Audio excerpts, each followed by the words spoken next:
To another Coaches Weekly for this season of Cougar Men's Soccer. I'm Jonathan Shear with the Cougar Sports Network, and joining me once again is head coach of that Cougar soccer team, Brad Callahan. Coach Callahan, thanks for coming on. Yeah, thank you for having me. And coming off of your second weekend of game action, it was a second loss for this Cougars team, this time falling 2-1 to the University of St. Francis down in Joliet. But stats-wise and pressure-wise, your team played very well this past week, put up more than double the shots that St. Francis did. So coming off of this game, do you think that offensive pressure that your team was able to put up is sustainable? And going forward, will they be able to convert that into more goals?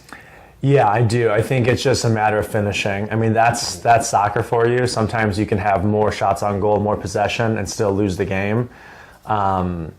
So, I mean, you know, the keeper for St. Francis played very well. They were pretty good defensively. Yeah, I mean, I was happy with the possession and chances, but we just need to finish those chances and start to clean up, I think, some of the smaller things. And that's what I talked about with the boys after the game is being a little more patient offensively, getting good chances, and then, for example, today at practice, we'll work on some different finishing, crossing and finishing, things like that. Absolutely. You talk about finishing, taking chances. Your one goal this last weekend came from Spencer Nicholson, and it was on a bit of a messy play in the box, loose ball around. He was able to just get it kicked towards the net, and it finds its way to the back of the net.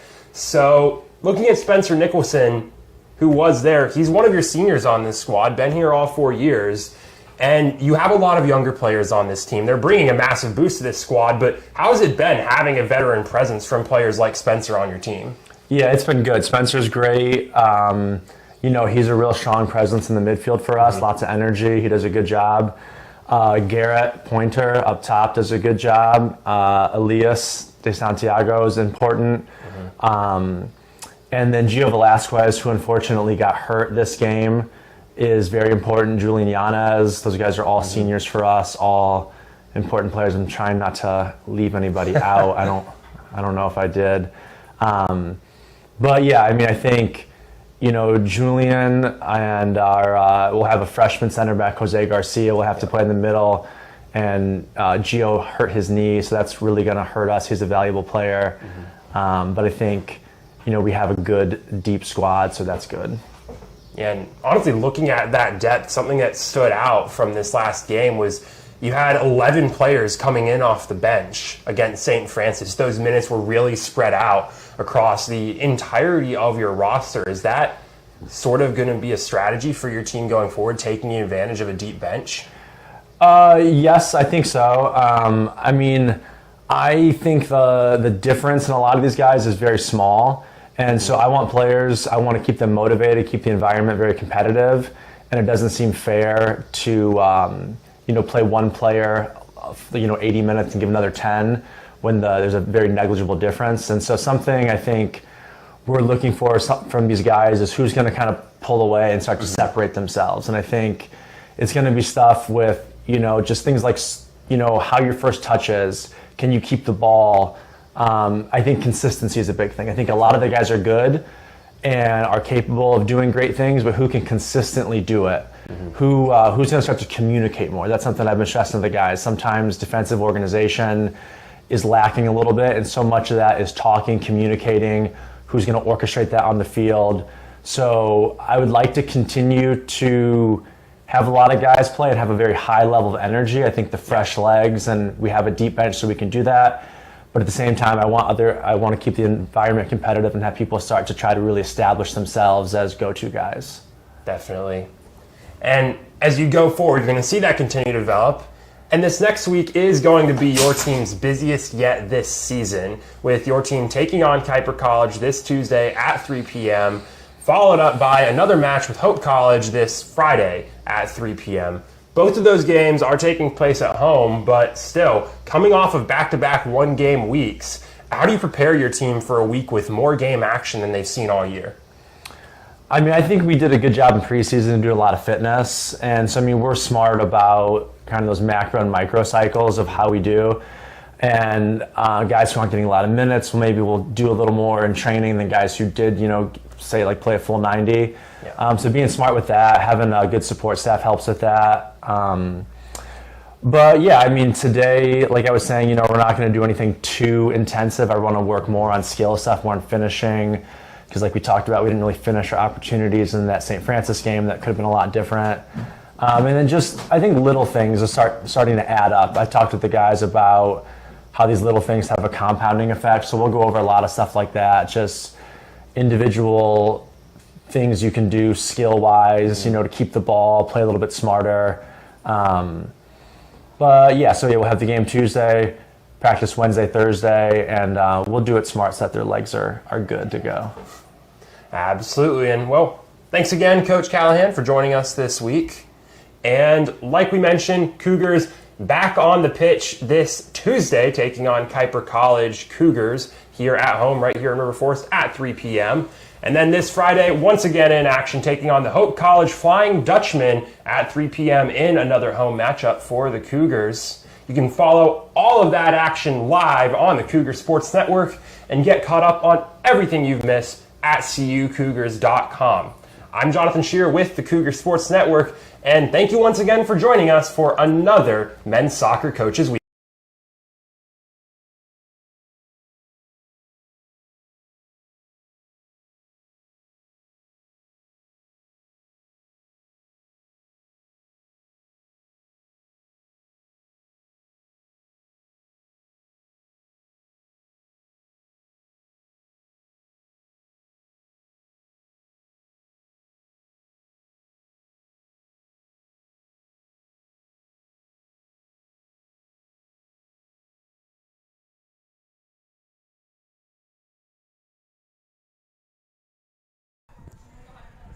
Good afternoon and welcome to Concordia Stadium here on the campus of Concordia University, Chicago, as we get set for some NCAA Division III men's soccer action between your Concordia University Chicago Cougars and the Flying Dutchmen of Hope College. Peter Borkowski here on the Cougar Sports Network, joined by Jonathan Shear. And Jonathan, this is a Cougars team who I'm sure has a kind of a bit of a monkey off their back, if you will. That last game, the Cougars taking down Kuiper College 3-1. CUC's first win as a program since October of 2022. Head coach Brad Callahan, second-year head coach, his first year during his tenure after last year's 0-16 campaign. And I know you had the chance to speak to Coach Callahan earlier this weekend, the Coaches Weekly. And, I mean, it must just be such a sigh of relief for this team to finally get that win under Coach Callahan and get it so early in the season, too. They didn't have to wait so long. It was just their third game. So I'm interested to see. I think the story to watch today is how is this team going to look coming off that first win in almost 2 years? Oh, absolutely. I think the thing that stuck out to me the most, though, through talking to Coach Callahan early in this season is they're not too shocked by their ability to win games. They were expecting that win to come. They're expecting it to come early. They weren't really letting it hang over as getting that first win is going to be tough. It happened. They were expecting to get that win. It's not shocking to them. They know that they have a team that can win games this year, and they got that under their belt. 3-1 win this last time out, and it's also the most offensive production they've had in a game under Callahan's tenure. Mm-hmm. Really, all in all, one of the best performance we've seen from this team in the last 2 years, and that's going to be a high that you're riding into this game because you have a lot of expectations coming in this year, a lot of reasons for optimism, a lot of newcomers to this team, and you've put that together in a game once. Yeah, it was a slow start to the game, the first 20, 25 minutes of that game. CUC really couldn't get anything going, a ton of offsides to both squads, to be granted. And then once Spencer Nicholson, he scored the opening goal. Once he got that one, CUC's offense was just off and running. The defense was quite good as well, only allowed one shot on goal. Unfortunately, it did go in for Kuiper, but CUC's defense as a whole standing very, very tall in that game against the Kuiper College Cougars. But let's look at the opposing team on the pitch today for CUC, and it's a very different story from Kuiper. Kuiper, first year back as a program since 2014-2015 school year. Today, Hope College comes to town, and it's an understatement to say this is a good Hope College team. They're coming in 4-1, 1-1 on the road.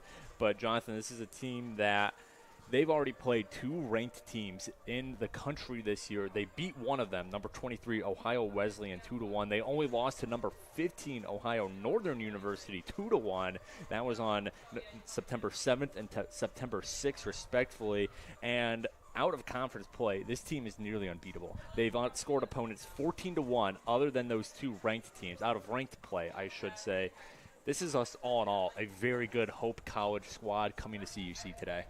Absolutely. You look at those high-scoring out-of-conference games they played. Their most recent game was an out-of-conference game against Benedictine University, another school in the NAC conference with Concordia Chicago. Benedictine, they're a team that's predicted to be a bit out of middle-of-the-pack team within the NAC, and they got walloped 5-0 by the Hope Flying Dutchmen all in the second half. This is a team that has a lot of firepower and is going to be coming into this game feeling very, very confident. They've had a very strong season so far. They had a very strong season last year. So there's a lot of momentum behind this Flying Dutchman program coming in from Michigan. Yeah, the Flying Dutchmen coming to CUC from Holland of Michigan. They made the first round of the Michigan Intercollegiate Athletic Association tournament last season, but lost that game to the University of Olivet. So this is a team who might have a bit of a chip on their shoulder. They're picked second in MIAA this year, only behind Calvin, the only school other than Calvin to receive first place votes in the preseason poll. So all in all, Jonathan, as we are seeing the clock wind down here to go time at CUC, this is going to be a good test for the Cougars. And it might be one of those games where it's not even going to be about necessarily winning the game. It's going to be, can they just hang with Hope? Because, again, win or loss, if you lose it, even if you lose this game by a goal, maybe even 2, that's going to be a huge victory for a very young CUC team against a Hope team who's been there, they've done that, and they're trying to do it again this year. Absolutely. You mentioned having been there and done that. This Flying Dutchman squad is returning a lot of players from their successful campaign last year. 5 players who made the all-MIAA teams last year, first team, second team, coming back, anchoring this team once again. Top 2 leading scorers once again coming back for this squad. There's a lot of returning talent, a lot of base. This team really didn't have to figure out much new stuff for this season. It was more so, how are we going to do better from last year? That contrasts heavily, like you mentioned, with CUC. Young program, very, very newly formed team with half the team being newcomers this year. So this is a great opportunity for CUC to get tested against that experience, but also kind of see what it's like to play up against a team that isn't building chemistry, that already has that chemistry, and how do you compare to that, and where do you lack compared to them? That's right. Well, the captains are currently meeting at the refs table down on the pitch, and then we will have starting lineups and national anthems. Cougars playing host to the Flying Dutchman this fine Friday afternoon, closing out your week with some CUC men's soccer. So we will have those starting lineups for everyone when we come back on the Cougar Sports Network. Don't go anywhere just yet. Today's game coming up shortly.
The starting lineups have been read and the national anthem has been played, which means we're about to get underway here at Concordia Stadium on the campus of Concordia University. Chicago Cougars taking on the Flying Dutchman today. Before the game starts, let's go over those starting lineups one more time for everybody watching at home. First, for the visiting Flying Dutchman of Hope College, starting number 4, Seth Walters. Number 5, Cole Pauly. Number 8, Evan Morrison. Number 10, Matt Wimmer. Number 13, Josh Weigel. Number 15, Mario Herkovic. Number 18, Alan Alcala. Number 25, Matthew Davidson. Number 26, Grant Hassenrick. And number 27, Michael Dietz. Starting in goal for Hope is a number 1, Daniel Hesselbein.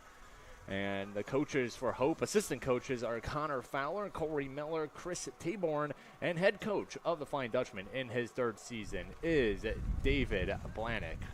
As for your Concordia University Chicago Cougars, it is number 2, Julian Yanez, number 6, Jose Garcia, number 7, Garrett Pointer, number 9, Philip Tocares, number 10, Spencer Nicholson, number 18, Christian Ibarra, number 22, Elias D. Santiago, number 28, Justin Ocampo, number 29, Omar Figueroa, and number 30, Alexander Lehovitz. Starting in goal for the Cougars is number 34, Kyle Schultz. Assistant coach for CUC is Ellis Jones, and in his 2nd season at the helm, head coach of CUC is Brad Callahan. Hope will start with the ball as they have 2 players right at the ball at center pitch right now. Hope will attack left to right on your screen, wearing their navy jerseys with orange numbering, Chicago Bears colors, and their goalie in the neon yellow, highlighter yellow kit. CUC, they'll attack right to left to start out here in their traditional white home unis, maroon lettering and numbering, and Schultz in goal in his highlighter yellow goalie kit as well. So both goalies, as we pointed out before the broadcast, Jonathan, wearing the neon yellow kits. A bold statement, but that is the jersey descriptions as this ball will go out. So early throwing coming up here for CUC. That's a really, really good early defense from CUC right there. Hope went very, very aggressive off the kickoff right there. You don't see that too often, having your leading 2 attackers just go straight up field. As Hope's defense able to get a turnover here, they kick it back to Hesselbein in net. Hesselbein was one of those all MIAA all-conference members that we mentioned from last year. He made the 2nd team, and so far this year, he has played all 450 minutes for the Flying Dutchman. 4 goals allowed versus 11 saves, a .733 percentage, and a .8 goals allowed on average. So, Jonathan, this Hope is one of those teams that they do everything well. I mean, you have a goalie who is giving up .8 goals a game right now in every minute played, and you have a team who has scored 17 goals in 5 games. So this is a team that they are just an all-around squad. As that ball looks like it hits Kyle Schultz. Schultz takes a roll on the ground, and now the ball heading back towards the net. It's wide right as Schultz looks a little beaten up after the collision of bodies and the ball, as now he's able to walk for the goal kick. That's what goal. But Schultz did exactly what you need to do on a corner like that. He got in there, threw himself into a mess of bodies, and just punched that ball as far as he could. Turned into a bit of an over-the-head kick, got close to the net, but it gave the defense time to set themselves for an on-the-ground attack. That's exactly what you're looking to do from the keeper. And you can see keeping's a bit of a fun job. You have to throw yourself around quite a bit back there. And keeping has been a fun position to watch for CUC this year. A very stark contrast from Hope, who we can talk about this more in a second, as CUC with a corner kick opportunity here. See if they can make something of it. Their first goal against Kuiper came off a corner. See if they can repeat that here. Corner kick is off towards the middle of the box. It is headed, and it's a goal! An early CUC score, Philip Tocares. Welcome to the maroon and gold. It is goal number 1 for Tocares, and that is just perfect execution on the corner set piece right there. Beautifully placed to the top backside of the net. no one from Hope covering that section of the box where Tokarez was, and he had plenty of space to set himself for a perfect header to the backside of the net. Caught Hesselbein off guard, caught the Hope defense off guard, and that's an incredible early 1-0 lead for the Cougars. And it's not only a 1-0 lead, that is a statement for CUC. We were just talking about how dominant Hope is on both sides of the ball. I mean, their goalie Hesselbein not even allowing a goal per game in every minute he's played so far this year. And here we are, not even 3 minutes into the game, and CUC has their first goal of the game. So that is a prototypical punch in the mouth for CUC towards Hope. That is what you want to see in a match like this. Absolutely. Flips the script on Hope, too. Hope, clearly a team that likes to play aggressive on offense, and it's CUC who gets the first aggressive strike. As a header goes over the box and is now heading out, foot race for it, and it will roll out. Last touch by Hope's number 4. That is Seth Walters, a junior forward out of St. Joseph, Michigan. St. Joseph High School. Who, unrelated, but St. Joseph High School, kind of a feeder school for CUC football, who will be in action here tomorrow. Quite a number of the CUC football members from St. Joseph High School, so that is a name that is regularly heard here at Concordia Stadium, as Hope now has to play on their back foot. Not something that they are going to be used to, but I think now would be a good time to mention, as CUC has its first half lead, Hope really is a second-half team, at least on the score sheet. Looking at their goal total, 17 goals on the year, 13 of them have come in the second half. And as you alluded to, Jonathan, all 5 in their win against Benny last game came in the second half. So I know it goes without saying the game is nowhere near over, but especially with this Hope team, you could be up by a couple goals going into halftime. That doesn't mean much against the Flying Dutchman. Absolutely. That's sometimes something that's just tough to figure out with the team. Why are you a second-half team? Why do you struggle in the first half? A lot of the times you'll find that a team is better conditioned than their opponents. They're able to get those attacks going on in the second half, or sometimes it's just a psychological thing. It takes the team a half to mesh together and figure out how to work around another team. We'll see which way kind of Hope plays it here. Are they better conditioned? Do they just need a half to get into the flow of the game? As this ball is kept in as it was going out the back of the pitch. Nice move there from Hassendrick to keep it from being a goal kick, as Hope still maintains possession here. They move it to the far sideline. This ball will be put towards the goal and put towards the goal again, over the goal. Good effort there. That was from Josh Weigel, who was second team All-MIAA last year. On CUC's end, Alexander Lehovitz right there. Great defense on the near side from him, just positioning himself exactly where he needed to be to get the clearances the Cougars needed on what was a bit of a chaotic defensive play for them. Lehovitz, one of the few established players on the CUC roster, led the team in minutes last year as this ball kicked behind the goal from the far side. So Lehovitz, one of those leaders for CUC. As we see Weigel now, he had that second to last shot. He is ripping off his athletic training tape. And you look at this, the way this Hope offense works, and those outside defenders like Lehovitz, they're going to be incredibly important for the Cougars team this game. Hope is running every single one of their offensive attacks right down into the corner, and then whether it's a throw-in, corner kick, or just a cross, they're playing them in from the side, well down low on the field. So those outside defenders and working that positioning well to force tough plays out of the Flying Dutchman is going to be incredibly important on that Cougar defense this game. As Hope trying to get something going here. It's been mostly Hope since the CUC goal. A lot of pressure from the Flying Dutchman. Nothing on goal yet. A couple shots behind the goal.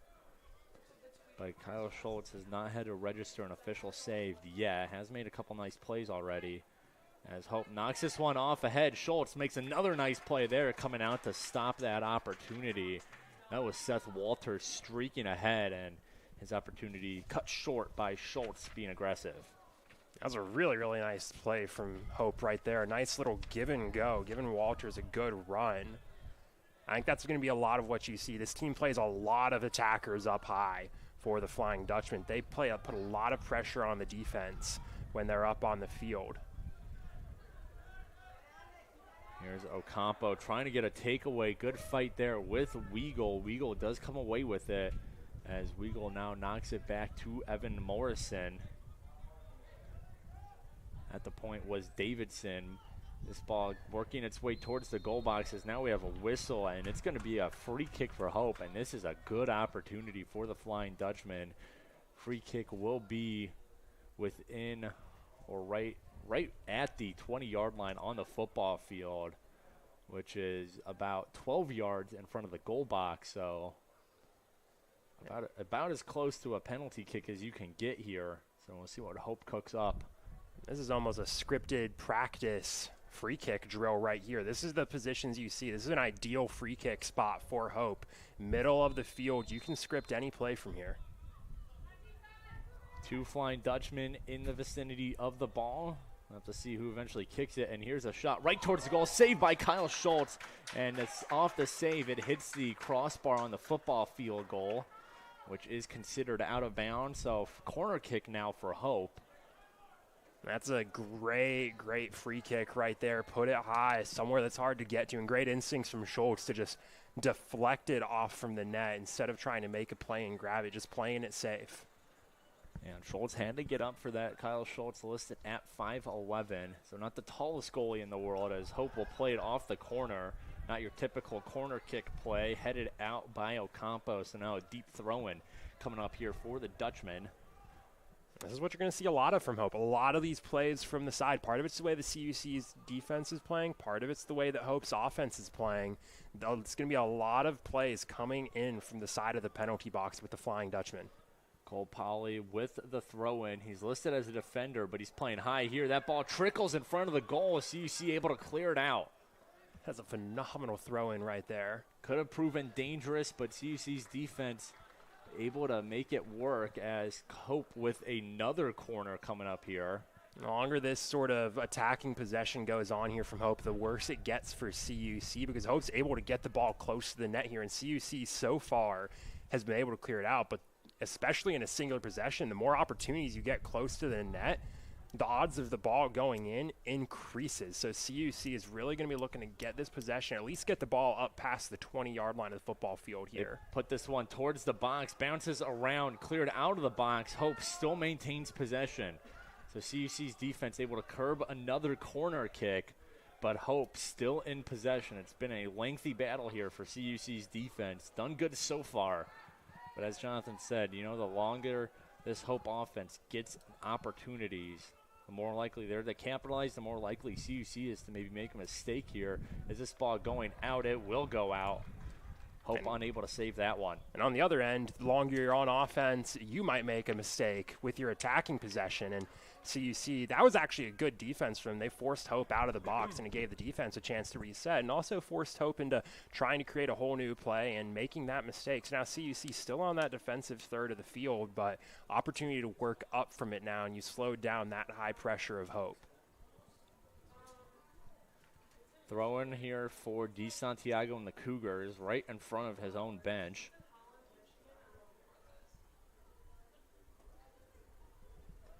Referees making sure DeSantiago's in the right place for the throw, and CUC trying to kick this one ahead. Hope, however, is right there. Here's a ball streaking ahead now. Come the Dutchman.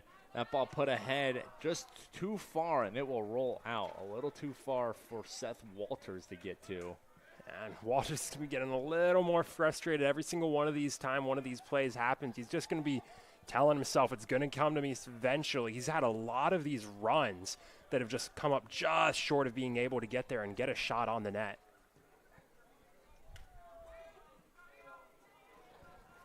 As the ball will go out the near sideline for CUC. CUC, ever since that opening goal, has had a hard time maintaining possession. I think possession is the main difference between these two. CUC, once they get out of the defensive third, it starts to look a bit like more like kickball for this Cougars squad. As here's a centering kick and knocked out by Yanez. Throwing here for Hope. Yeah, it's been tough for CUC, whether that's on their offense just being a little out of it, or if it's on Hope's defense, or a combination of both. Just has been unable to really get any kind of offensive possession here as of late, as we have less than 32.5 minutes to go in the first half now. CUC on top 1-0. A throw-in. Ball still in the box. CUC able to clear it once again. And here comes Garrett Pointer. Pointer, he's got a defender right on his back. As here's a track meet. Pointer keeping possession. Slows up, trying to get it to a teammate, and he finds Spencer Nicholson. Nicholson over. And this ball will curve right into the arms of Hesselbein. That shot coming off the foot of Bernardo Delgado. That was a very, very nice job from Pointer right there, though, to just slow that play down. He didn't have enough teammates coming up compared to the defenders getting back on Hope's end, and it was able to get turned into a shot. Wasn't the best shot you could have created out of that situation, but it was still a shot. It was pressure put on the keeper, and that's going to be a win for the offense. That's something you'll take every day.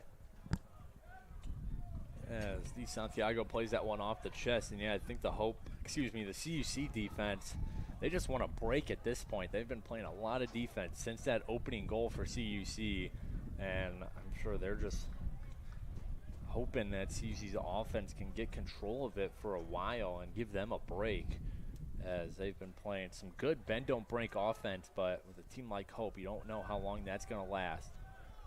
Ball over to the near side defender, that is Morrison. So he's bringing it up. He finds Weagle. Weagle now knocks it ahead. Ball to the far sideline. CUC getting their defense back. Hope works it backwards towards the CUC bench, as they are content with just playing some keep away, keep that offensive possession up, as they're going to work this back towards their side of the pitch. CUC making it hard to break the defense, as here's a ball, high bouncer, and Kyle Schultz able to get up there, almost goes over his head. Schultz, however, able to get a couple mitts on it and give his team possession here, though they still got to clear deep in their own end. Ocampo touch there, goes out off his right foot, so a throw in here for Hope. And this is a play that Hope's going to love. Quick turnaround, great opportunity to play some pressure close to the box here in the attacking third. Wimmer moves it ahead before slipping. It's back on his feet as Hope with possession on CUC's half of the pitch. Work it back towards the Cougar bench. It's where they've been living as of late. Nothing too deep as of yet, though they might have something here. And Nicholson comes in, pokes the ball away. Now Dutchman ends up on the ground, and a whistle on Hope. The Dutchman getting up from the turf. That is Hrkojevic. A little confused by that whistle, but it will be a free kick for CUC. And it looks like Schultz will be the one taking it. Yeah, best guess on that one is just both players got tangled up there, and the official's going to go with Hrkojevic being the one to initiate the contact and prevent either player from getting to the ball. We hit the 29-minute mark to go here in the first half. Hope largely in control of the game, but CUC up 1-0. An early goal off the corner kick for Philip Tocares.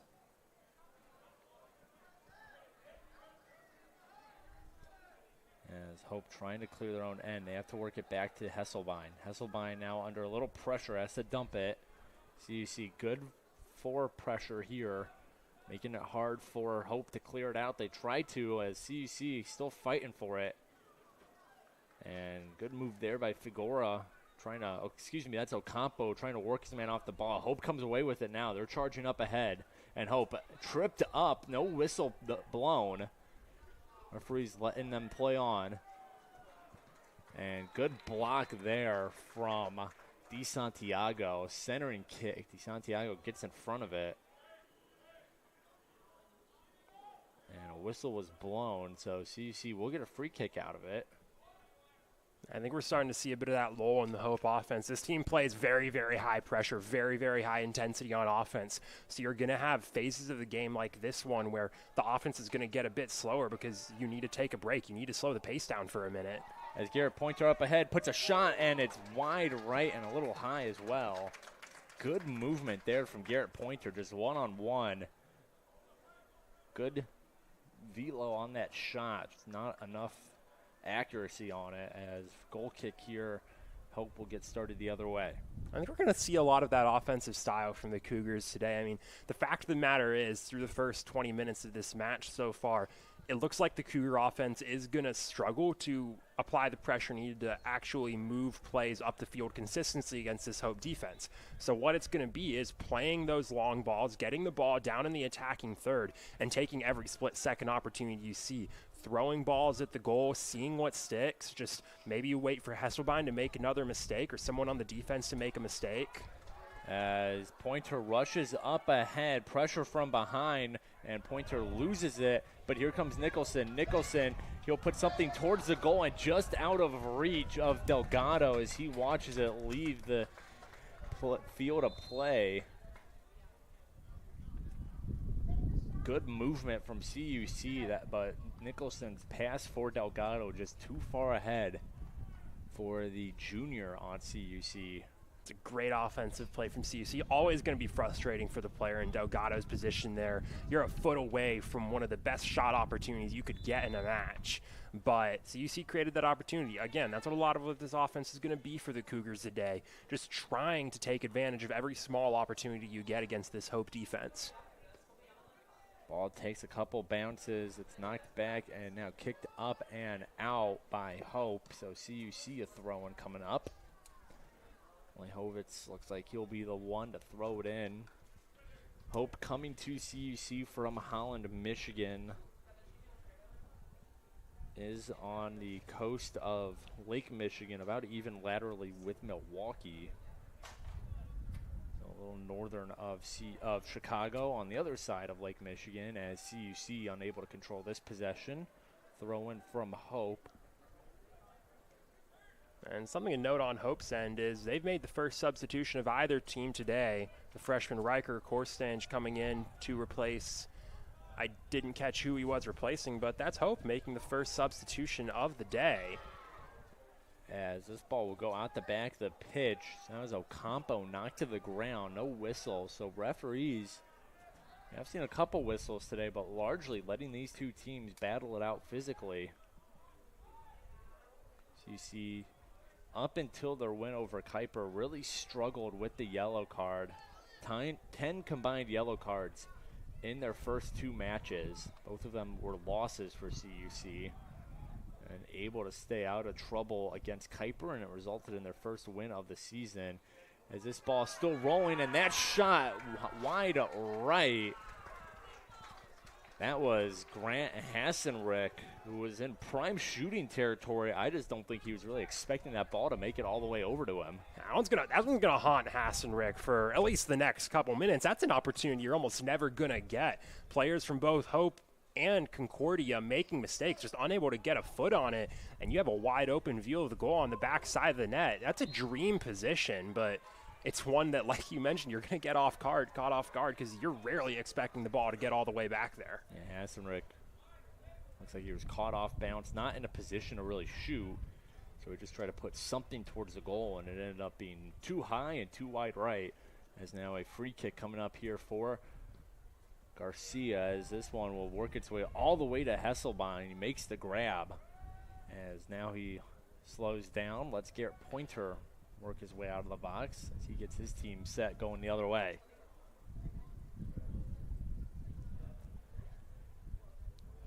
Works it to the near side defender of Morrison. Still working with it. Morrison trying to split the defense. Instead, he'll just pass it up. Hope ball up ahead. Bounced back by Garcia. Hope able to regain control, however. Now racing for it is Riker Korstad. And now a whistle, and they're going to say it's on CUC. Nicholson was on his knees. And again, that's a call you could see go either way right there on the Cougars' end. Nicholson was able to get to the ball first, but getting to the ball did mean making contact with Kostrange. He did make all of that contact after getting to the ball, but that's a situational thing you'll see officials make a call on. Was it too much contact after making the play on the ball? Was it perfectly fine play. That one right there, a bit too much contact with course range. Now Hasselbein, he'll take the free kick almost at mid-pitch. This ball going all the way to the box. Header bounces away and now cleared out by Delgado. Hope loading up near the box. They had their goalie take that free kick as this ball has got some serious airtime right now. And also wiped out Evan Morrison, who went up for a high header. CUC working it back now towards Hope's goal, and they lose possession as Hope has been playing a little bit more defense as of late. Pointer leaves that one in the corner, and it will go out. Last touch by CUC's Ibarra. Going back to that free kick from Hasselbein, Hope packed the box, but the one thing they really forgot to do was have someone on the backside of the net picking up the trash inside of the box. They had someone watching outside, but no one inside. That ball just kind of sat there for a second. It was an easy clearance for the Cougars.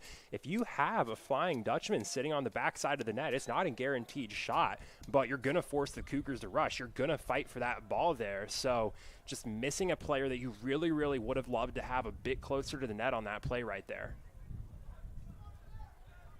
Instead, there's a fight for it at mid-pitch now as Hope loses it here. That's Ocampo, comes streaking forward, and now Garrett Pointer up ahead. Garrett Pointer with the defender on his back, and it's going out, and it will stay in front of the corner flag. So it will be a throw-in for CUC. Good defense there. Pointer was streaking ahead, and his defender able to catch up from the right side and just caused some chaos. Pointer couldn't get that shot off clean. So a deep throw-in now, about as deep a throw-in as you can get, nearly a corner. Thrown from Lehovitz, headed out by Hope. Nicholson gets a foot on it. Ball is still loose. Here's Lehovitz fighting for it. And Hope comes away with it in the foot of Wimmer, who they leave it off for Hasselbein. Hasselbein, senior out of Barrington, Illinois. Moves it up ahead now. Hope's very content with playing these passes out from the back, but the big shift we've seen since they were playing that consistent offensive pressure to the way the last few minutes have gone against the Cougars is Hope's been making a bit more mistakes on offense. They haven't been connecting on every pass. They've been getting passes intercepted by the Cougars, and that's what's contributing to a bit of this lull in this offensive attack from the Flying Dutchman. Yeah, Hope looked very clean right after CUC's opening goal, and since then, maybe a little fatigue setting in, but they look just not as clean as they've had good opportunities, just haven't capitalized. They'll have a free kick here. It'll come off the foot of Herkovic, number 15 in the Navy, as they are starting to pack the far side of the box. Yeah, this is a textbook set piece from this spot on the field. Now their players break out. Herkovic puts it towards the box, headed away by Ocampo. That's a textbook set piece, and the execution right there really lacking from Herkovic. You got that one way too low. What you're trying to do there is get that one high and get it on the far side of the net. Just get into that massive players that are all charging at the goal. You rarely see a player in the position of Ocampo actually affect that play, but if the ball's as low as that, that's exactly what that player is there to do. Less than 19 minutes to go here in the first half of play. CUC up 1-0 off an early goal from Philip Tokares. Since then, both teams have put a shot on goal, and both goalies, Hasselbein for Hope and Schultz for CUC, have come away with a save.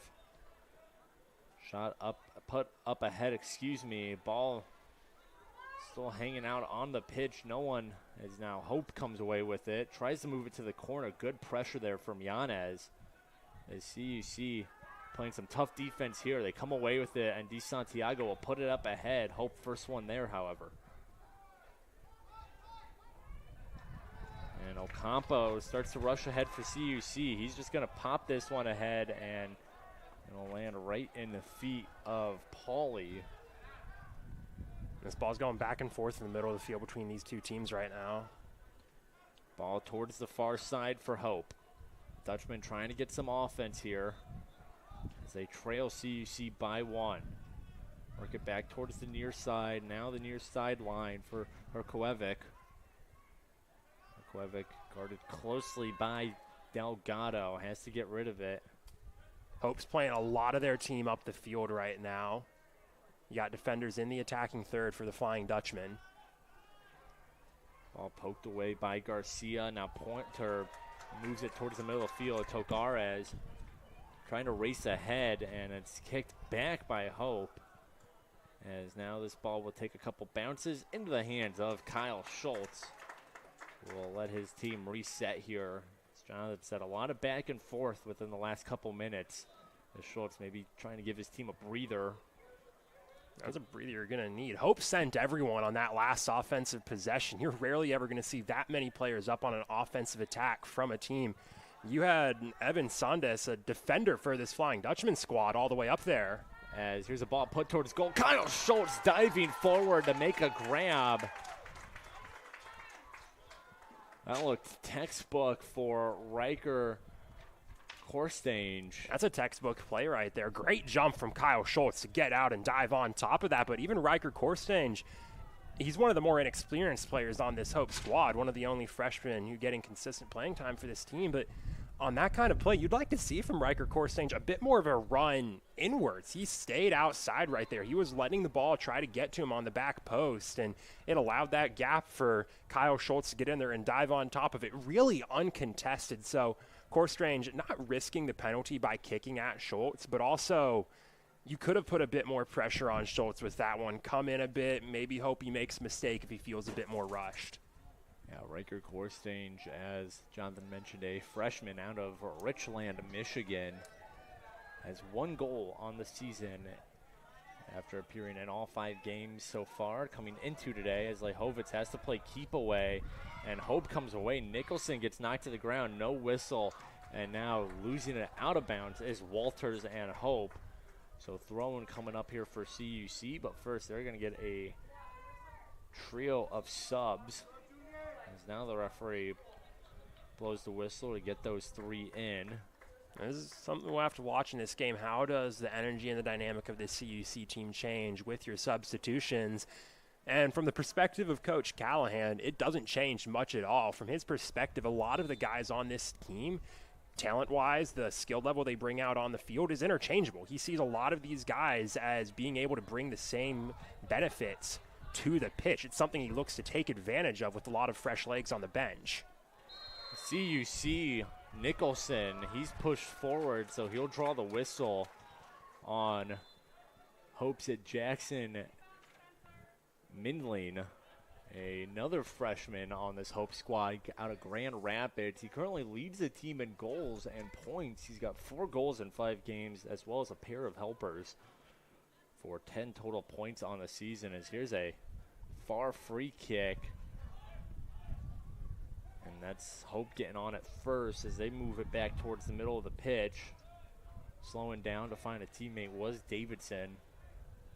As we are hitting the 14-minute mark left to go here in the first half. Back third of this first half of play. CUC on top 1-0 off the early goal from Philip Tokares, assisted by Christian Ibarra.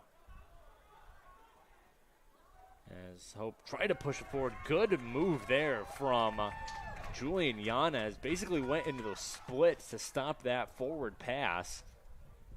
That could have spelled trouble for CUC, but their senior defender out of Cicero able to get a piece of it. Hope working on it towards the far sideline at the end of CUC's bench, as now they work it back towards the middle. This is Caden Chenlow, handled it for a second, as now they leave it in front of CUC's bench. Davidson to Evan Sandus, as ball working towards the corner. CUC not able to get a foot on it, so deep in the corner now is Hope. And CUC, the double team, able to knock it out, and they're going to say they knocked it out. That is a great defensive play right there from Xavier Avila, coming in from the outside, recognizing that Hope's kind of napping. He caught, looks like, Seth Walters napping on the front right there, and just recognize you can just kick that ball off of him. You're right on the line. You can get that throw in. As here comes Walters. He's got a good opportunity, centering pass, and it goes past everybody. Again, Corstrange was in the vicinity, didn't get any piece of it, as now Hope.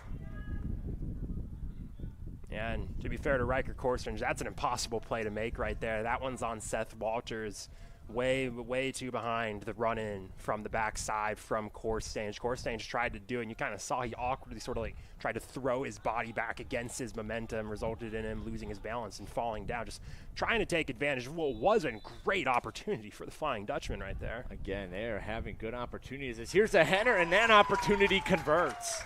And that's exactly what Jackson Mindling brings to this team. He is big, he's tall, and he can get up there on plays like that. Textbook throw in from the sideline for the Flying Dutchman right there, and Cougars unable to do anything to take on Jackson Mindling's size.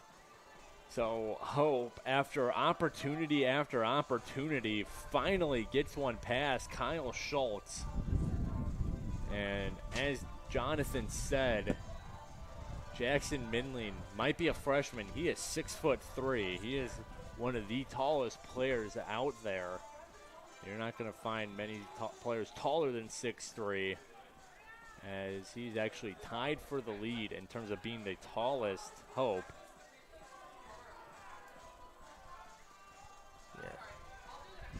No. Yeah, if you look at Jackson Mindling out in the center of the pitch, he's one of the biggest players out there right now. Not just height, he is built. He has size to him as well. He's able to go toe-to-toe with any other player on this team. And that's the advantage you bring. He's playing up top. He's playing in that number 9 spot, striker for this Hope squad. It allows him to get into positions like he did on that goal right there. Just take those run-ins, get in the box. If you get an opportunity, make contact with the ball and put it towards the goal. A lot of the times, if you can get a player who's big and fast, they are very likely to be able to succeed in that position, especially if they have a touch that can succeed in the box. So from the goal from Mindling, Hope now tying up CUC 1-1 as we approach the 11-minute mark to go here in the first half. CUC has really struggled since their opening goal to get any kind of consistent offense. Meanwhile, Hope seemed like it was only a matter of time before they converted. As CUC's defense, who's played a lot of minutes already, this ball put up ahead. It's for Avila. Avila trying to get control. It'll be knocked out. Last touch, they rule off Hope. Looked like a 50-50 ball, and the referees say it was a Dutchman who touched it last, so throw in here for Lehovitz. Lehovitz now throwing in for Pointer. Pointer knocks it towards the corner as it works back towards Lehovitz. Lehovitz gets double teamed and loses it. And a whistle blows. And we'll get a stoppage of the clock as well. And now the on-pitch referee going to have some words with Lehovitz. Number 30 in white, maybe getting a little too physical after losing that ball. And now it's going to be a holding. Lehovitz kind of grabbing onto the shoulder after losing the ball. And you always be grateful for an early warning from an official instead of going straight to the cards. This ball put up ahead, and Corstrange, he'll head it, and it goes wide right. Kyle Schultz came way out to play it, and Corstrange got his head on the ball, and everyone just kind of watched in anticipation. That ball, luckily for CUC, going wide right. And your two angles from that. Corstrange, great run, great opportunity, way to beat the defender. He did rush the header. He had to dive out in front of that. It prevented him from getting good control on that, which is something you're going to need there. He didn't make contact with it, but that's the exact play Kyle Schultz is supposed to make.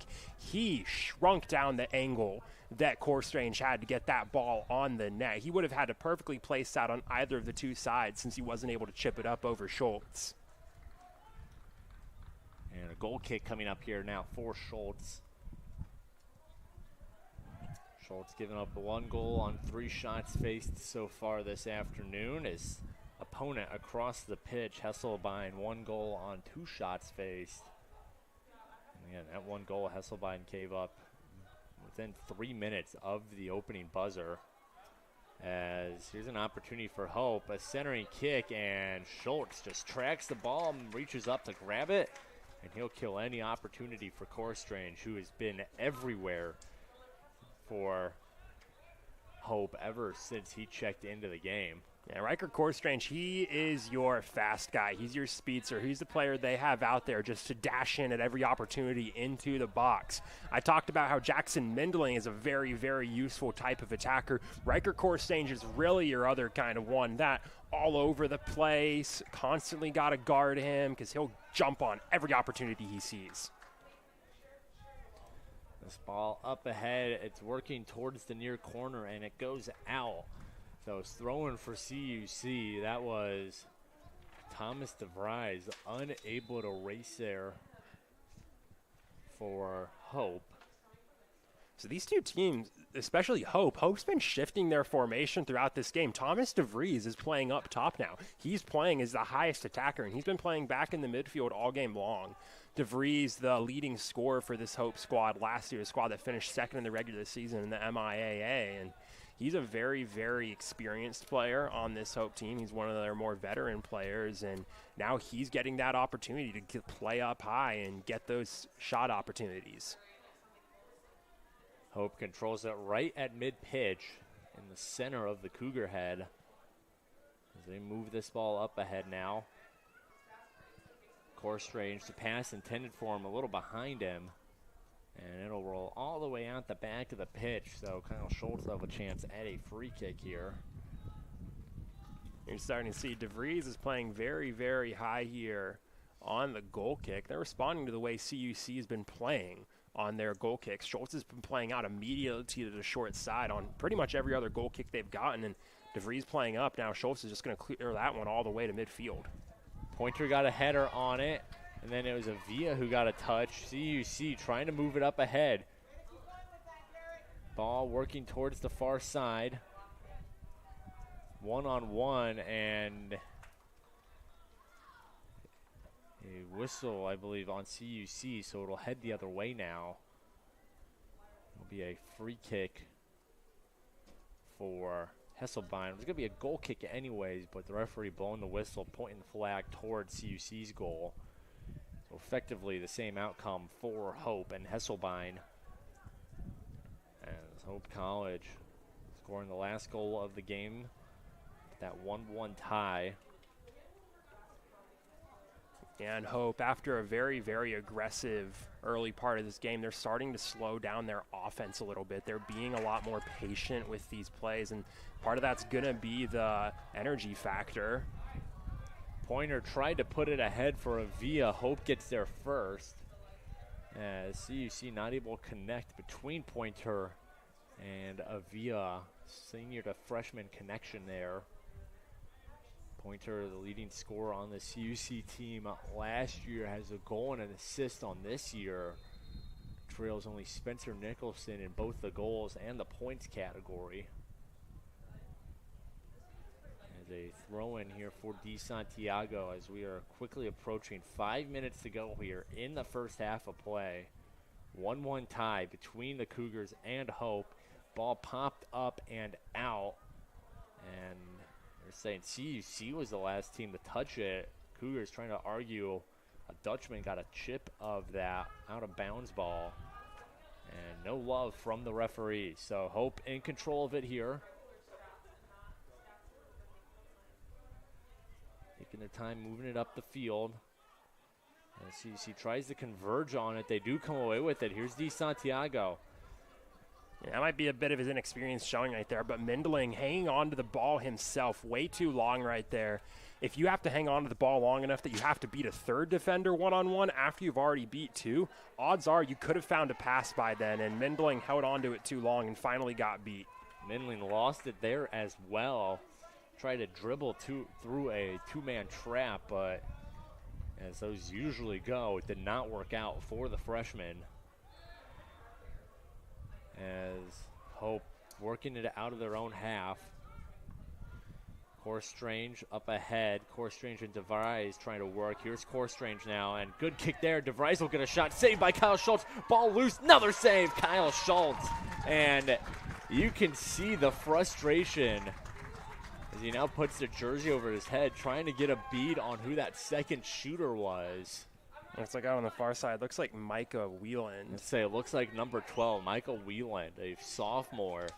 A big, juicy rebound given up by Kyle Schultz, and Wieland put it right back in front of Schultz. And, you know, as anyone who's played goalie in any sport will tell you, if you got your goalie out of position with a rebound, you got to make him move again. You can't, absolutely. You cannot put it right where he is sitting after the rebound. You have to kick it far side. You have to get him moving back and forth. And Wieland, I don't think we have to tell him twice based on his reaction, but he had Kyle Schultz laid out for the rebound, still rebounding from the rebound, and he just gave Schultz another easy save there. As this ball, it's knocked away by Schultz, centering pass from Wieland. Schultz dives out, and now Cougar is tripped up. Looked like he got kicked in the shins, and there's the first yellow of the day, and it will go to Thomas DeVries. And DeVries, coming into this game, coming into this season, leading scorer from last year, hasn't been a bad showing from him, but he hasn't made much of an impact on offense, and now picking up the first card of the game for either team with a hard foul on the far sideline, especially with only 2 minutes to go in the half. That's not the way that you're really going to want to set the tone for the end of your half. So Hope looking to maybe get something in these last couple of minutes here to end on a high note instead of ending on the first card of the game. But for the Cougars, you have a bit of a momentum shift opportunity right here, an opportunity to really push the Cards here at the end of the half. Yeah, so you see a couple big saves out of Kyle Schultz, had another play. I don't know if it went down as an official save. They are putting it down as an official save. That was on that. No, excuse me, they're not. That centering pass Schultz knocked away. Not an official save, but another big play from Schultz. And then, of course, you get the yellow, and now you get a deep whistle here and a free kick coming up for CUC. This is another prime free kick opportunity. You're barely even 5 yards out from the penalty box here. As Hope will form the wall, and the referee on the pitch backing him up a ways. It's Badia as well as Vicente Romero, both in front of the ball, so we'll have to see who takes the shot, as it will be Romero. Romero puts this one over the goal, and that is probably going to go down as a wasted opportunity for CUC. A free kick like that, you either got to get something going in the box or you have to put it on the goal. A missed shot like that just doesn't benefit you in any way. Especially when you've had minimal opportunities as the Cougars have so far this game. You go back to earlier in this season, their second game of this season going up against the University of St. Francis. That's a game that they lost 2-1, a game where they dominated offensive possession, had a lot of shots, but really didn't have that many more shots on goal. As now we have a Dutchman on the ground, and I see the yellow card coming out. It will be on CUC. So you're talking about all the momentum that could have come from the Flying Dutchman yellow card, and now with 1:14 to go, it is Di Santiago committing the no-no for CUC, getting a bit of too much of his player he was defending.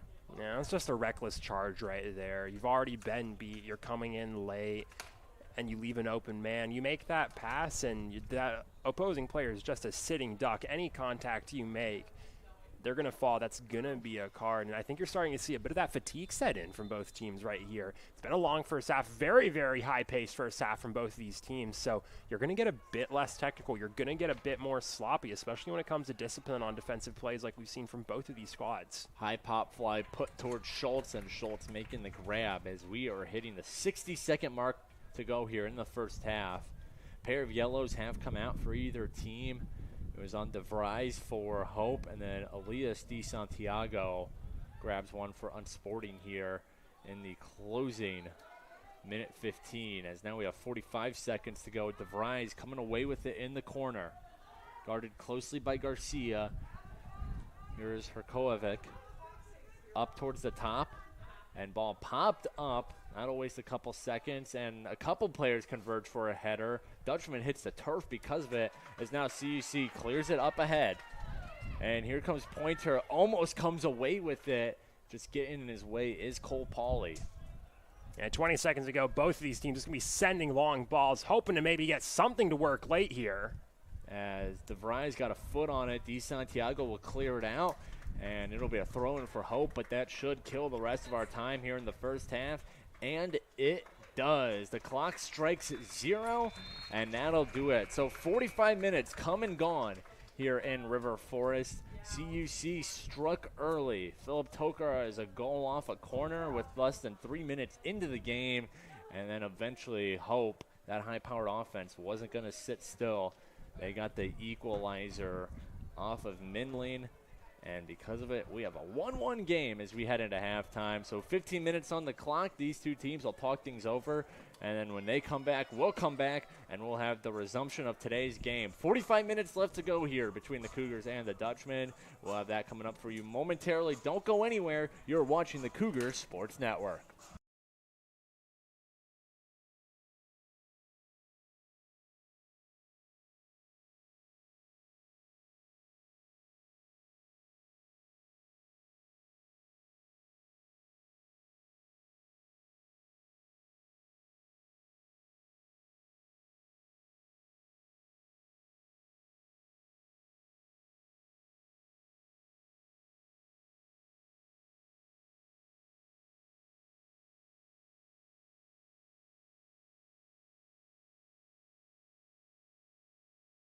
University Chicago is a Christ-centered Lutheran university where truth, freedom, and vocation form students for lives of influence and service for the common good.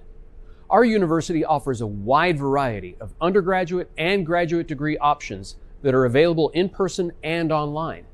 That means we have a program designed for you.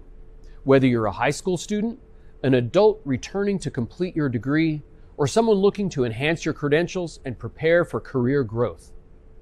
As a member of this university community, you'll also find support in your spiritual and personal life so you can grow in the faith and discover ways to serve others. To start your next journey with us, visit cuchicago.edu today.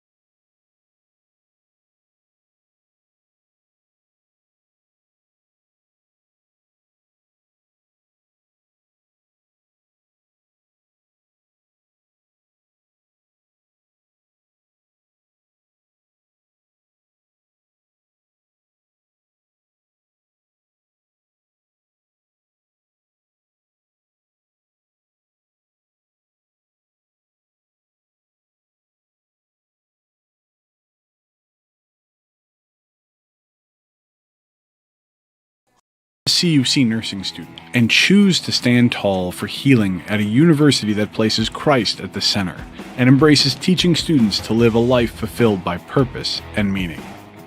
Concordia University Chicago's new Bachelor of Science in Nursing degree is an innovative and rigorous 4-year program that will prepare you to rise to the daily challenges of a rewarding nursing career and serve a greater cause. Our newly built modern simulation center features 4 distinct spaces: a skills attainment lab, multi-specialty intensive care spaces, a health assessment learning center, and a simulated home environment. Due to our close proximity to many world-class teaching hospitals, CUC's clinical rotations offer an abundance of diverse and real-world experiences. Learn more about earning your BSN at a Christ-centered university today.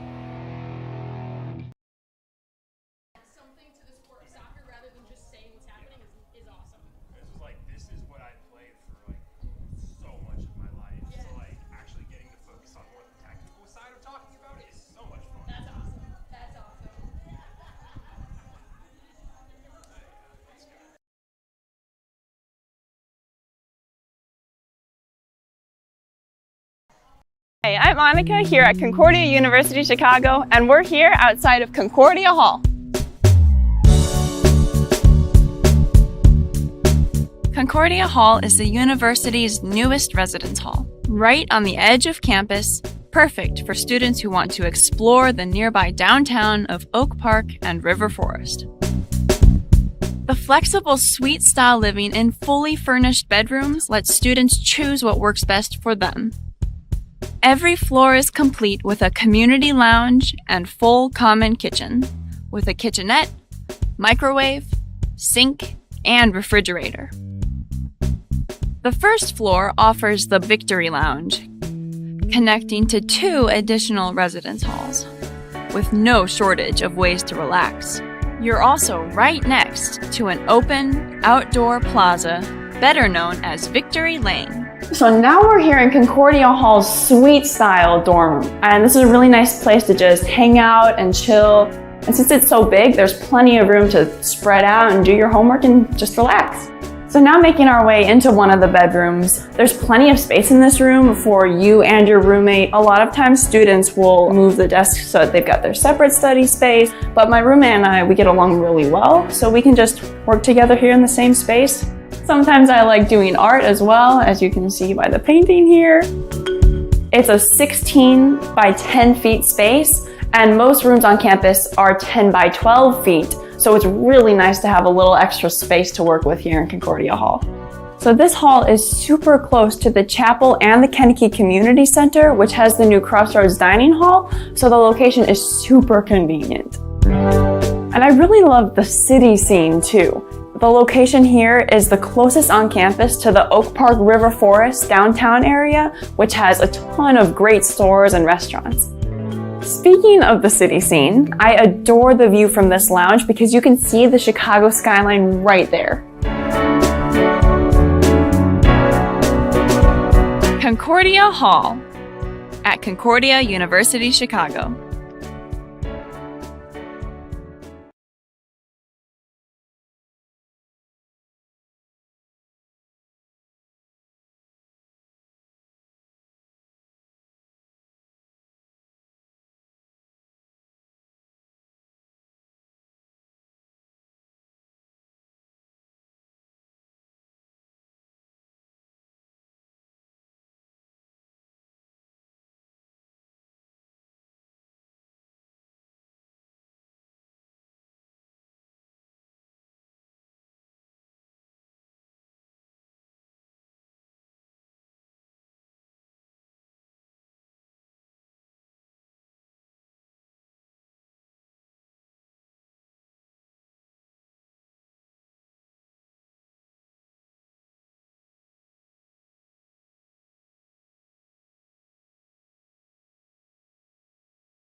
Down through the ages, God has called and equipped people to make a real difference in the lives of others. To lead, to heal, to stand tall. For 160 years, Concordia University Chicago has been preparing the next generation of leaders with the wisdom, faith, and values to make an impact in the world, to share the gifts God gave them and answer the call to a life fulfilled by purpose and truth, to be living examples of what it means to live with Christ at the center as we serve others.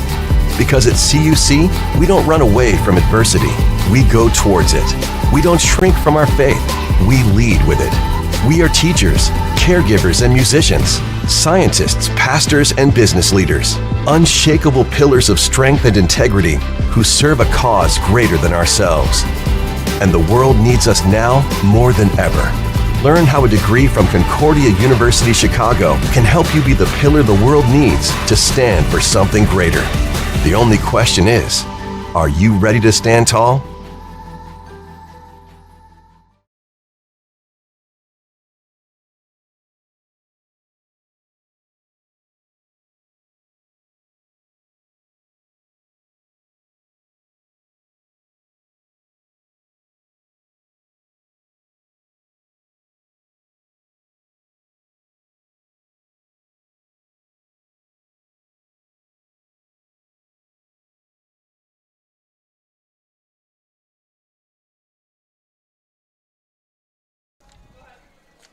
Welcome back to the Cougar Sports Network. We're here in the press box of Concordia Stadium as your CUC men's soccer team taking on the Flying Dutchman of Hope College, and we are all knotted up 1-1 through 45 minutes as we are getting set for second half action. Peter Borkowski still on the call with you, joined still by Jonathan Shear. And Jonathan, kind of an interesting half, because I think if you had told someone, based off what these two teams have been doing, what they did last year, that going into halftime it would be a 1-1 game, I think people would, call you crazy a little bit just because of how experienced and talented Hope is versus how new and unexperienced CUC is. Yet you got to give CUC and Coach Callan a ton of credit. They played a good half in terms of just keeping up with Hope, bending but not breaking. But I think we kind of started to see, as that half hit its endpoint, the Hope team that we expected coming into today started to really come through off the pitch. Absolutely. I mean, at the end of that half, both teams were starting to look fatigued. They're getting a bit sloppier. They're going a bit slower. But that's really, it was obviously more noticeable on CUC's side because Hope was able to apply so much more pressure in the offensive third. Hope is a second-half team. We've talked about this. Coming in this game, 13 of their 17 goals on the season coming in the second half. Right. Their last game against Benny, 5 goals in the second half, none in the first half. And that's a comparable game to CUC. Those are both teams in the NAC, both predicted to finish bottom half of the NAC. So kind of a similar situation for Hope. For them, they're a bit disappointed. Anyone would be, especially going into a game where you're heavily favored to be tied at half. But to know that you have such a strong track record in the second half, Hope's still going to be feeling very, very confident out there. But on CUC's end, this is actually very interesting. We're going to see how Coach Callahan utilizes his bench here. This is a very deep bench. He's talked about how he feels that the skill and ability that his players bring to the pitch is honestly interchangeable for a good number of his guys. And he said that's something he's looking to figure out as the season goes on. Who's going to bring that extra level? Who's going to really earn more minutes out on the field? But at this moment in the season, at this time, he's willing to just change players in and out for the case of having more energy and having fresh legs out on the pitch. That might be how he looks to keep up with his Hope team. It's going to be different players, but you're going to try and keep up with their energy. And I would say that that's probably what we'll see out of the Cougars and Coach Callahan out there. On Hope's end, it's going to be more of the same that we saw in that first half, especially towards the back end. 2 players I want to look out for in this half is Jackson Mindler and Riker Core-Strange. Right. They're both back out there. They both came on off the bench in the first half, and they're starting the second half. They were a strong presence in the attacking third at the end of that half. Right. It's going to be a big half for CUC. I don't know if we mentioned it yet. This is the Cougars' last non-conference game. They open up conference play on Tuesday versus Rockford, and so this is the last 45 minutes where Coach Callahan not only has a chance to see what he's got before he gets into those games that really matter come end of the year. I mean, obviously playoff games are the key indicators of whether you make the conference tournament enough. Of course, tiebreakers come in and all that, but those conference wins, that's what really matters. But not only is it the last chance to kind of see what he's got on his team before conference play, it's his last 45 minutes to get some momentum too. If CUC can head against Rockford on Tuesday and say, hey, we tied or we even beat a team of Hope's caliber, we're looking pretty darn good going into NAC play, especially seeing what Hope has done against the NAC so far this year with that 5-0 win against Benny in their last game. So it's going to be a tough task for CUC as, again, Hope really started to find their groove at the end of that half as a kick out here, and it will be Hope possession. Absolutely. I mean, you talk about CUC going out there making a statement for it. Coming into this season, Coach Callahan was talking about how confident this team is, how confident he is in the ability of his players, talking about conference tournament, putting up a fight in the conference tournament to go after a title. And you look at the rest of the conference's perspective on the Cougars, this is the team that was picked to finish last in the NAC, and it wasn't very close. This is a team that isn't really seen to be a strong threat within the NAC, but this is also a team that's looking to build a resume and say, hey, we actually are going to be a bit of a threat. You can't walk over us again this year. They've already picked up a win this year. They're putting up a strong performance so far against Hope. So like you mentioned, at this point in the season, it's all about momentum for this Cougar squad. Right, and I think, and I've said this before, the greatest advantage of this CUC team, other than, the skill that they may have and obviously Coach Callahan's coaching, is it's the newness of the team. You might view that as a weakness, and to a degree it is. I mean, obviously throwing in 27 new players and saying, all right, guys, go at it. You guys got to mesh immediately. That's a tough thing to ask. But on the other side of that coin, teams don't have a scouting report on this CUC team. They don't have a large scouting report. Obviously, they're going to have these non-conference games, and as games go on, they'll have more and more film. But this is not, like Hope. You know what you're getting with some of their players because they've been there for 4 or 5 years now. 3 or 4 years, I should say. CUC, they're just kind of a wild card. It's like professional sports. You might see a young rookie come in and immediately light it up because no one knows how to play them. CUC could really play to that advantage this year of just being so new and so unpredictable with 27 new faces that teams might just not know how to really play them.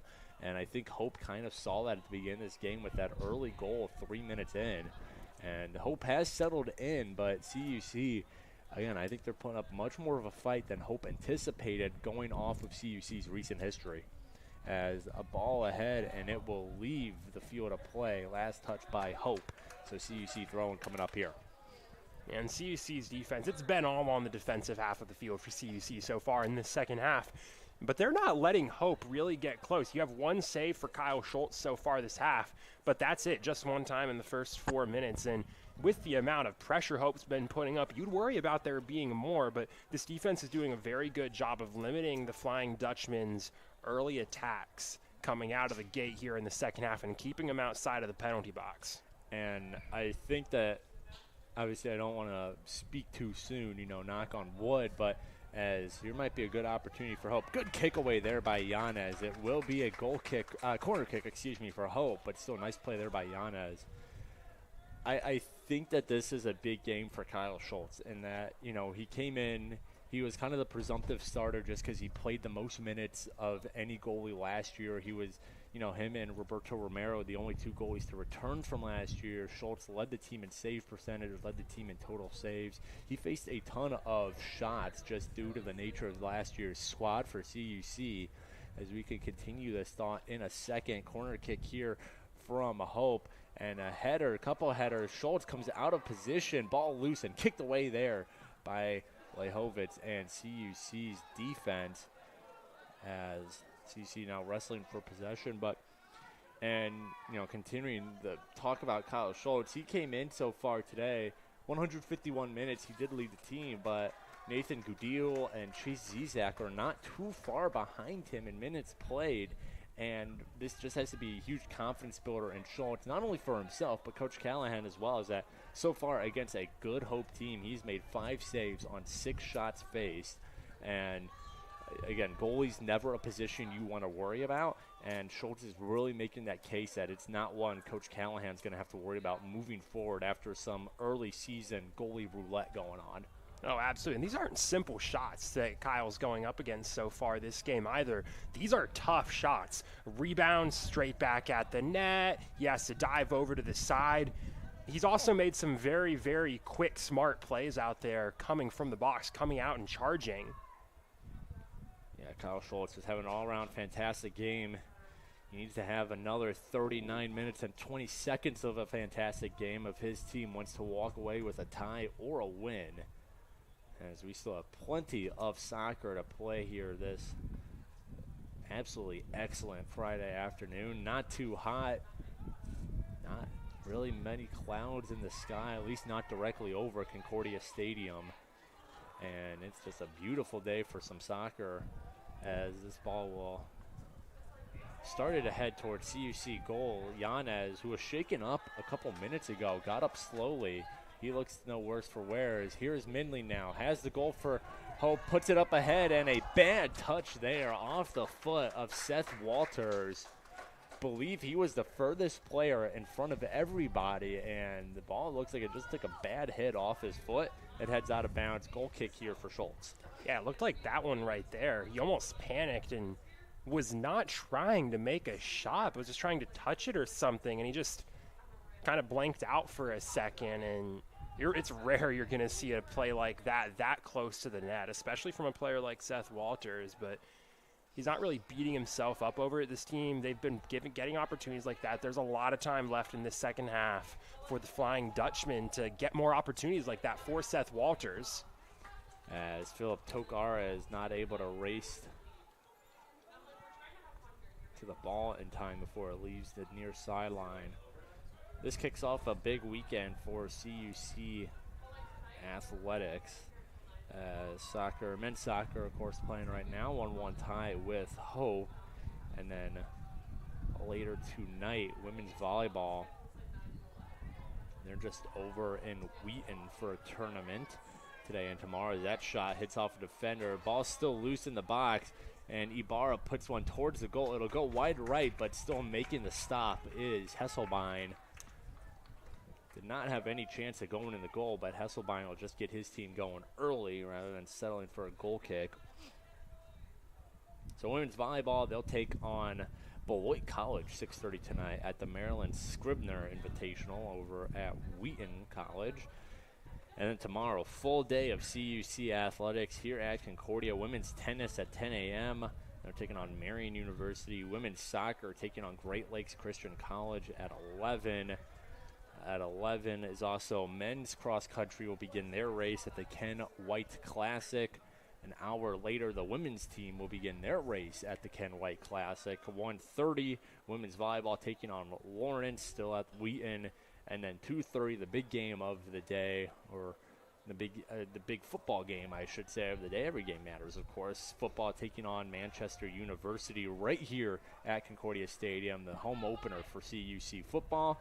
And then closing out the day, women's volleyball will play the host Wheaton College in the Invitational at 4 p.m. And then Sunday, women's soccer closes it out with a reserves game at St. Ambrose University in Iowa at 2 p.m. So plenty of athletics going on in and outside of River Forest this weekend. And it all begins here with men's soccer, 1-1 tie with Hope. They'll be back in action on Tuesday right here at River Forest against Rockford. As here's a shot, and it's wide left. That was a missed opportunity. Mario Herkovic, one of the top guns on this Hope team. And as we've seen a couple times, Jonathan, he just got a bad touch on it. It was off the left foot. You know, most players are presumably right foot dominant. And I just don't think he got too much on it. And that's just a wasted opportunity. You're forcing it right there from Herkovic. I mean, from that position, you don't even really necessarily have to get a good shot off. Go with the side of the cleat. Just get good contact with it and put it on frame. So much of soccer is finishing by just getting shots on frame. And we've seen this again and again from Hope today. Rushed shots, unprepared at the back of the net, and you just flip the ball off of the frame, give a goal kick over to the Cougars, and those are opportunities that you're going to hate to waste from the Flying Dutchman, especially because a lot of those opportunities are going to be mistakes made by the Cougars that you aren't capitalizing on. As we have a Cougar on the turf now, it's Spencer Nicholson. His left cleat is off as he's struggling to get up, and now he goes back down to take a seat. And we'll wait for the referee to signal for the training staff to come on. I think Nicholson's going to instead walk this one off. But yeah, going back to that conversation, I mean, obviously the unique challenge of playing soccer goalie is just how big the net is, how much to cover. Obviously, every goalie position brings its different advantages, disadvantages. And soccer might be a big ball, but that's a big net to cover. And like you said, Jonathan, sometimes you just got to put something towards net. And as long as it's well aimed, there's a chance that, especially that close, the goalie's not able to react and reach the ball in time. And the worst thing you can do, which Herkovic did right there, is just completely whiff on it and miss the net by a good margin. And Hope, that's not the first time we've seen that. They've had a couple of just shanked shots so far today that I'm sure that their coaching staff, head by third-year head coach David Blodnick, are just wishing that they got back, as now we will have a corner kick coming up for Hope, and it will be Herkovic to take it. And this corner kick right here, corner kicks, one of those elements of the game. It all comes down to finishing once the ball gets into the box. One of those incredibly important aspects of the game of soccer. Herkovic, two groups of players as now everyone kind of splits and meshes. And this ball, a header, and it keeps going backwards. From our point of view, it's hard to tell what direction it was going in. And now ball put down. Tokares turns on the Jets, and he will get there first. Philip Tokares loses it. It goes out. Last touch by a Dutchman. Excellent move there from Philip Tokares, the goal scorer for CUC. And he had to turn on the afterburners just to get in the vicinity of that ball. Caused some chaos with the defense, and the Dutchman end up knocking it out. Corner kick coming up here for Romero. Grant Hasselnick's kind of kicking himself right there. He was trying to get that out of bounds. He was trying to force a throw in. Now you have a corner kick here. Corner kick from Romero, headed, and a save in the goal by Herkovic. Front post defense from Herkovic right there, on point. Exactly what you're looking for from that player out on the field. Herkovic basically acting as a second goalie. As this ball, there's some trouble, and Hesselbein, who I think was being a little leisurely there, waited too long. Yanez got there and almost got a head on it, and Hesselbein just able to grab it before Yanez could do any damage. Yeah, but even with getting there late, well played from Hesselbein to actually get in front of the ball so that he would have forced Yanez to go through him to get to the ball, kind of shielding it off after making an initial mistake. But again, that save by Herkovic, that is huge for Hope. Not in terms of just, obviously keeping the ball out of the goal, but maybe it could be a turning point here for their squad. That ball had goal written all over it, but as Jonathan said, Herkovic in the exactly right position, and all he had to do was flash the left cleat, got a piece of the ball, and sent it back towards CUC's offense, who got another good opportunity, but Hesselbein making the play, that second chance, as here we have a whistle, offsides ruled on Hope, so CUC will have a chance to free kick this back towards the Hope side of the pitch. That's a shot on goal from Christian Ibarra off that corner right there. We're just talking about Hope and their struggles with getting a good finishing touch so far in this half. That's a perfect finishing touch from Christian Ibarra. It's exactly what you want in that scenario. Hard contact, down in the corner. Sometimes a player is going to be there. Herkovic was there. You'll have to deal with that. You can't ask for a much better touch than that. As Garcia tries to pop it ahead, to receive it is Davidson. And CUC, they have to be tight with these chances right now because of how few they are getting so far in this game. CUC with 4 shots on goal to Hope's 6. And when you're not getting a ton of opportunities, that means you better capitalize on the few you are getting. I remember it was, I believe, women's soccer, their first game they played here. They only had 1 shot on goal all game, but they capitalized on it. They ended up winning that game 1-0 against, it was Ripon College, I believe, was that game. And that's kind of what CUC's men's team needs to do here, is just you're getting few opportunities, so you need to start capitalizing. And that's actually the Spalding game. Here's a shot over the goal, and that was Minling. Almost had his 2nd goal of the day, and again, it seems to be the story of this Hope offense. Missed opportunity after missed opportunity, just too high. And I got to say, Jonathan, I've never played a lick of soccer in my life. That's got to be pretty difficult to put the ball over the goal when you are that close to the goal. And Minling somehow found a way to do it and waste another great opportunity for the Dutchman.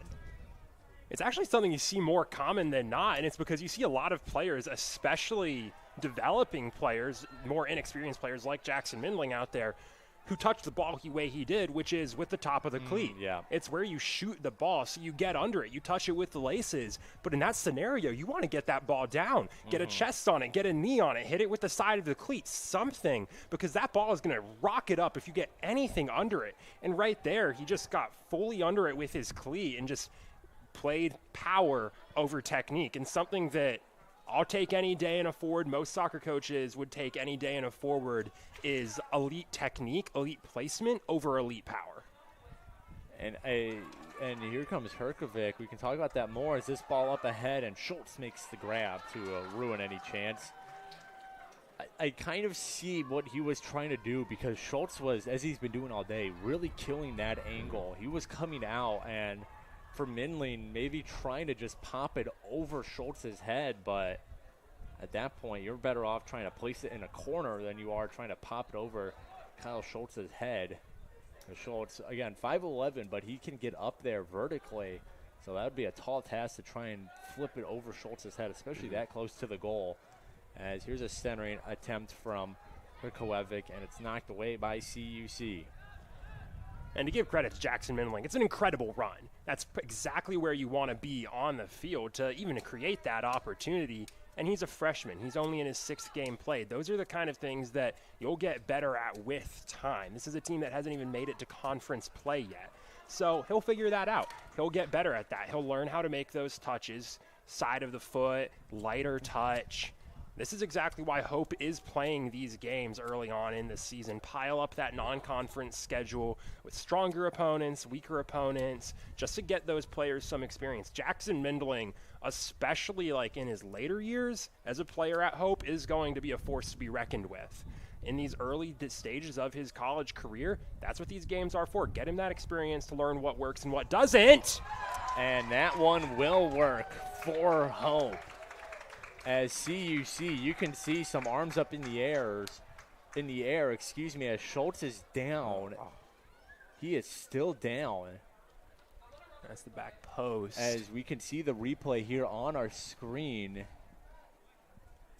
We have a checkup on Kyle Schultz, so we'll just take a look at this replay while Cougars are hoping that their starting goalie today is safe, as now you see the goal.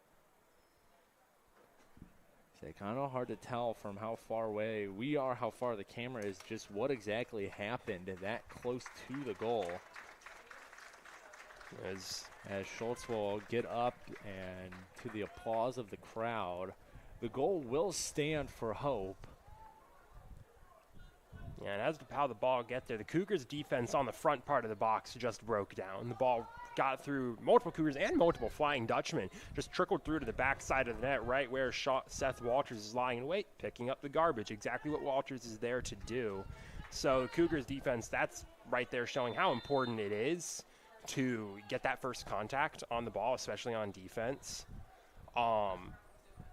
You look over on Kyle Schultz's spot, that's an incredibly tough play to make. You're expecting the shot to come from the front half of the goal, and you suddenly have to fully shift yourself to taking a shot from the back side of the goal. Get a position on that, see where it's coming from, see where it's going, figure out how to react to that. It's a very, very tough play to make, especially with how close Seth Walters was. As kind of watching the replay more closely now here in the booth, as that ball was going to the goal, it was Walters who tumbled over Schultz, and there was definitely some contact between Walters' legs and then Schultz, who was in movement for the ball. As Schultz, luckily for CUC, another collision here. It'll be a whistle on Hope. Schultz hopefully okay moving forward, and he's walking around. Shows no signs of walking around gingerly or anything negative like that, so you hope it was just a moment of collision, plus obviously letting up a goal gonna hurt you mentally a little bit as well. Not that Schultz has much to be upset about so far today. He still has 5 saves. As this ball put towards Hesselbein, he'll come out, make the grab, and fall on it to try and kill some time. But now CUC in a radically different position here, Jonathan. Spent the majority of the first half protecting a lead. Then, after Hope scored the equalizer up until a few minutes ago, playing in a tied 1-1 game, now they have to play with a little bit of desperation here. Under 26 minutes to go here, and they need a goal to at least come away with a tie. So CUC playing in a position they have not been in yet. This game they haven't been in since their game against St. Francis. They led tape to tape against Kuiper in their last game. And so now they have to play from behind against a talented Hope squad who is not giving much wiggle room to CUC's offense. This is a conversation I really don't think many people expected to be having coming into this game. Is the Cougars now have to play from behind with 26 minutes to go.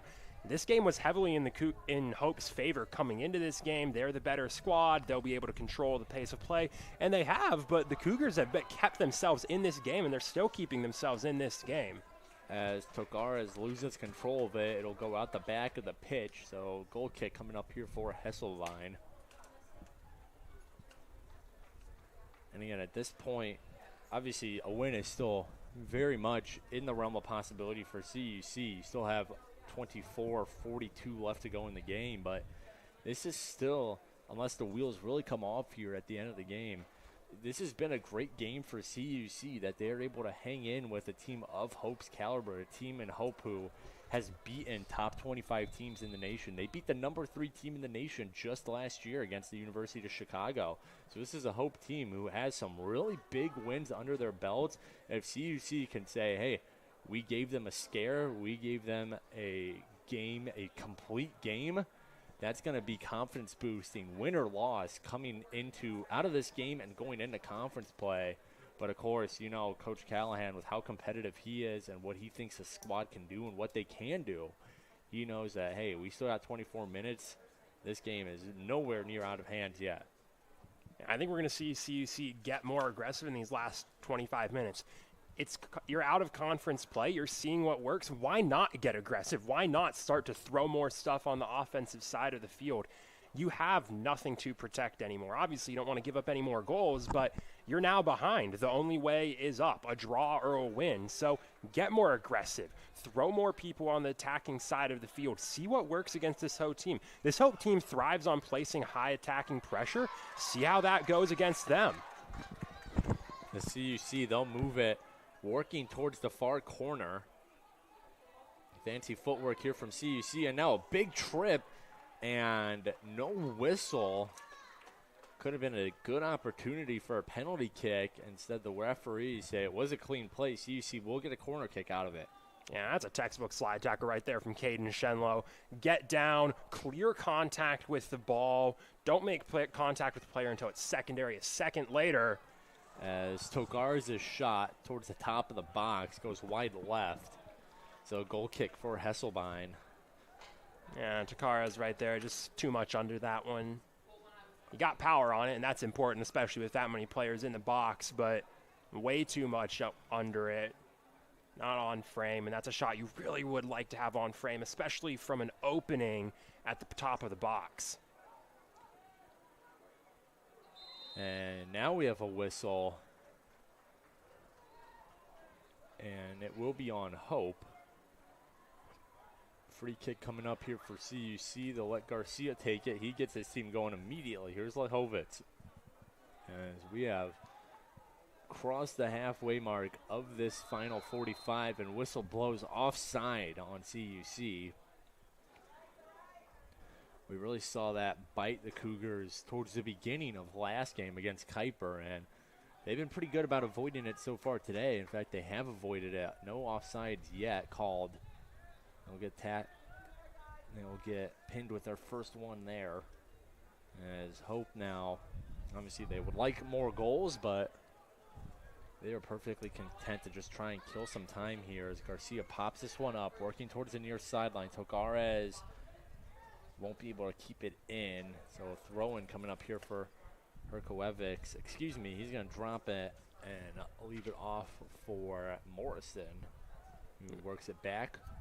We might see more of those offsides risks from the Cougars at the back half of this game if they are getting more aggressive. Coach Callahan wants this team's offensive identity to be found with runs behind the back, deep runs in on the side, and consequentially, that kind of play comes with running it close to offsides because you're going to be trying to beat defenders and sneak behind them and get ahead of them after the ball is played. You'll see a bit more of that when you're playing that, but the Cougars are practicing that. That's what Coach Callahan has said has been a major focus in practice for this Cougars squad is working on those run-in behinds, timing those runs, getting it down so it's a genuine offensive threat. Ball up and headed towards the CUC goal. Good defensive play there by Lehovitz. That was Grant Hassenrick, who is in close pursuit of that ball going towards Kyle Schultz and the CUC goal. And good move there by Lehovitz to just get his defense a chance to reset here. That's just a beautiful defense from Lehovitz right there to come in from behind, knock that ball out of the box with the bottom of the cleat and avoid making contact with the legs of the attacker is incredible control with the feet to make that play. That throw in headed away by CUC. Hope still in possession for a second. CUC will try to clear it here as Garrett Pointer going to try and race ahead with it. Couple of jerseys, white and navy, all bundled up, and ball knocked out. It will be CUC in control. Less than 20 to go here in the game. Again, no overtime period, so whatever the score is in 19 minutes and 24 seconds, that is the final score of today's match. As here is Herkoevic, and he loses it out. CUC getting going immediately the other direction, playing with a bit more urgency now. And there's one of those runs in behind, headed to Garrett Pointer. Pointer able to stop it right in the corner. Pointer, nice move there. Still able to keep possession for a second. Ball and a couple bodies hit the ground, and now a whistle blown. That's frustrating for Pointer, and that's a play after Pointer got that touch around but wasn't able to get through the body to get to the touch. You have players hitting each other. Someone's going to fall, and eventually you're going to get a whistle right there. Falls against CUC. That was Isaac Hernandez, number 8 in white, who was called with it. As Hope now lets Hasselbein launch it downfield. Header from Yanez. They leave it off for Romero. Romero up ahead. Moves it up ahead, I should say. CUC trying to get something going here offensively. As we hit the 18-minute mark, trailing by 1. And that ball left in the corner, and now it'll be kicked down. Coming up ahead is Garcia to play it. Aggressive play by Garcia, who usually stays on the back line for CUC. Like Jonathan said, CUC is starting to move some of their players up, be a bit more aggressive as Yanez makes sure this ball is guided safely back to Schultz in goal.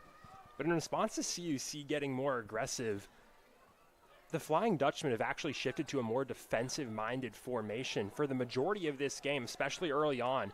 This team had, at minimum, 3 players playing high on offense, sometimes 4. This team played very aggressive up towards the top. Now, in these back 20 minutes, we're starting to see Hope play like 4 players back most of the time, especially when CUC starts pushing up their offense. This Hope team is starting to play defensive. they're seeing CUC as a genuine threat, and they're locking in their defense to try and hold this 1-goal lead. As now we have a couple subs, and it includes a goal change for CUC. Interesting strategy here from Coach Callahan, as Kyle Schultz, after 72 and a half minutes, 5 saves, 2 goals allowed, is pulled in favor of Nathan Goodell, who so far in his career has played just short of a full game minute-wise, has made 2 saves, hasn't given anything up. So, again, wondering what the strategy from Coach Callahan is here. Maybe trying to preserve Schultz a little bit, too, after we saw that hard collision he had on the Walters goal. Coach Callahan trying to keep his junior goalie fresh for conference play starting next week. Here's Garrett Pointer going up the middle. CUC utilizing another one of those runs here.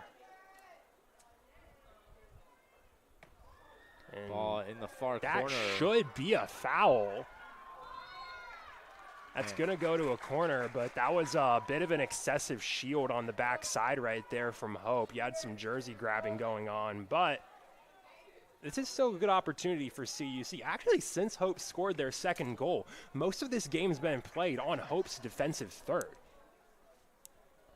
Yeah, CUC has done a good job maintaining pressure. They're still not getting a ton of opportunities, and now a whistle blows right as the corner kick is sent. As the on-pitch ref having some words with Hasselbein. Some animate words as well. And it looks like he might have issue with the way Hasselbein's treating Isaac Hernandez in the box, maybe shoving him around too much in there. So Mulligan on the corner kick for CUC. Kick is off. It's lower, and it is headed away by Hope. You wish CUC maybe got a little more airtime on that corner kick, just a little too low, and Hope able to easily clear it out. Now this ball put towards the corner. CUC there. Lehovid unable to maintain a good touch as that ball is knocked out of bounds right towards Coach Callahan, standing at the end of the Cougar bench. And Coach Callahan frustrated with the touch right there on that pass. First touch, incredibly important, especially on the offensive third. You want to be able to make those passes as soon as you can.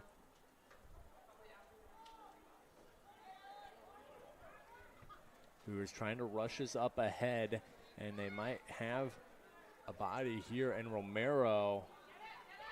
And near side, Hope comes through. Gets possession back and out. Last touch by CUC, they're ruling. There's a loose shin guard on the field right now. St. Owens. And as we see a Hope player put it back in, that is number 13, Josh Weigel. Making sure his equipment's all set as Hope just playing some keep away here. That's all they really have to do. Under 14 minutes to go in the game. Up by 1. CUC 4 shots on goal, 1 goal out of it. It came within the opening 3 minutes, and since then, they've just had difficulties getting good opportunities on goal. The only other really notable chance was the shot from Ibarra that Herkovic got a piece of in the goal. As here's a nice ball ahead. Weigel shot blocked by a defender, Yanez. Beautiful defense.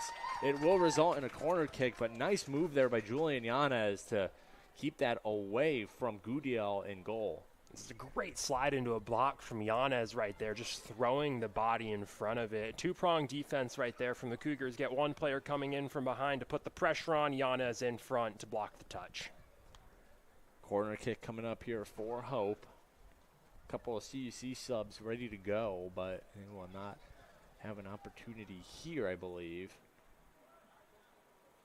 Corner kick takes a couple bounces, moving out the other end of the box. Avila, good boot there, and strong, but goes out of bounds. So throw-in coming up here for Hope.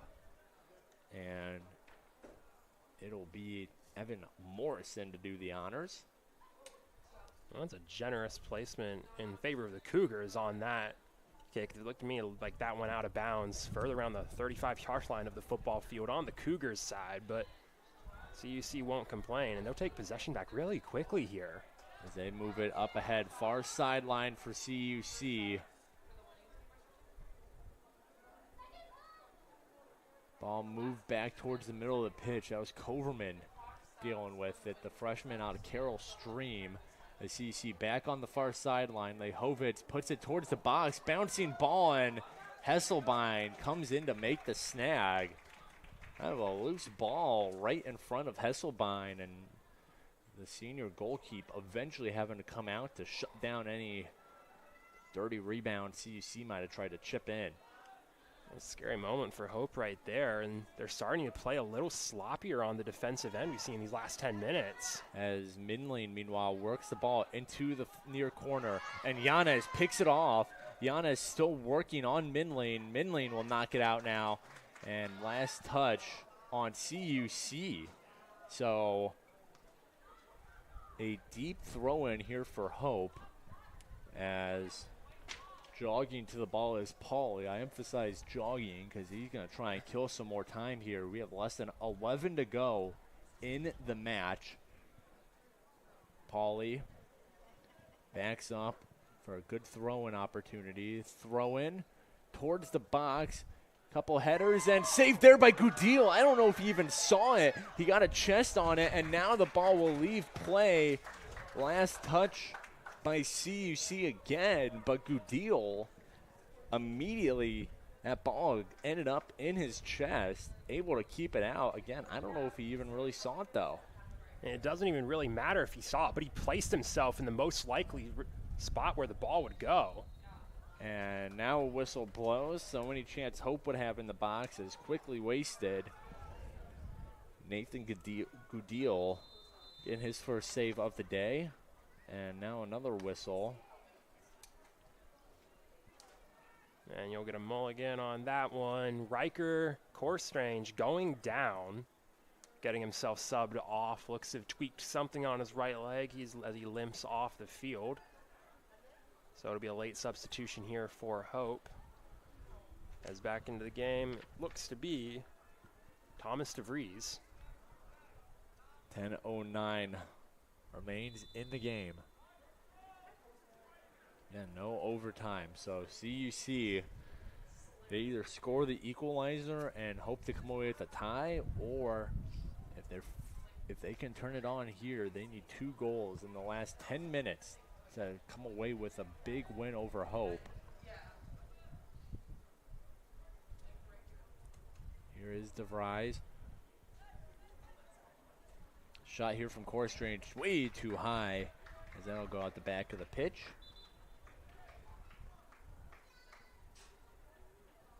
There's some more substitutions from the Cougars. You're really seeing Coach Callahan utilize that deep bench that CUC has over there. Just getting those fresh legs in and out of the field right now, trying to get as much energy as he can in these last 10 minutes here. CUC has done a great job of pressing the offensive attack since they've gone down a goal, but they're going to have to keep doing that through these next 10 minutes, and you're going to see some crunch time strategies from both of these teams. Streaking ahead, here comes Hope. Cougars trying to knock off the ball on a centering pass, and it gets into the legs of Garcia. That was a great run while dribbling from Seth Walters, who has the game-winning goal as of now. And CUC's defense able to turn away that centering pass as Goodil gets set for the throw. Goes far sideline.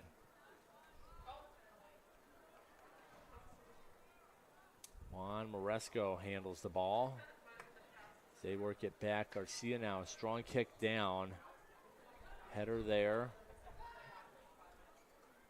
Works back towards the near sideline.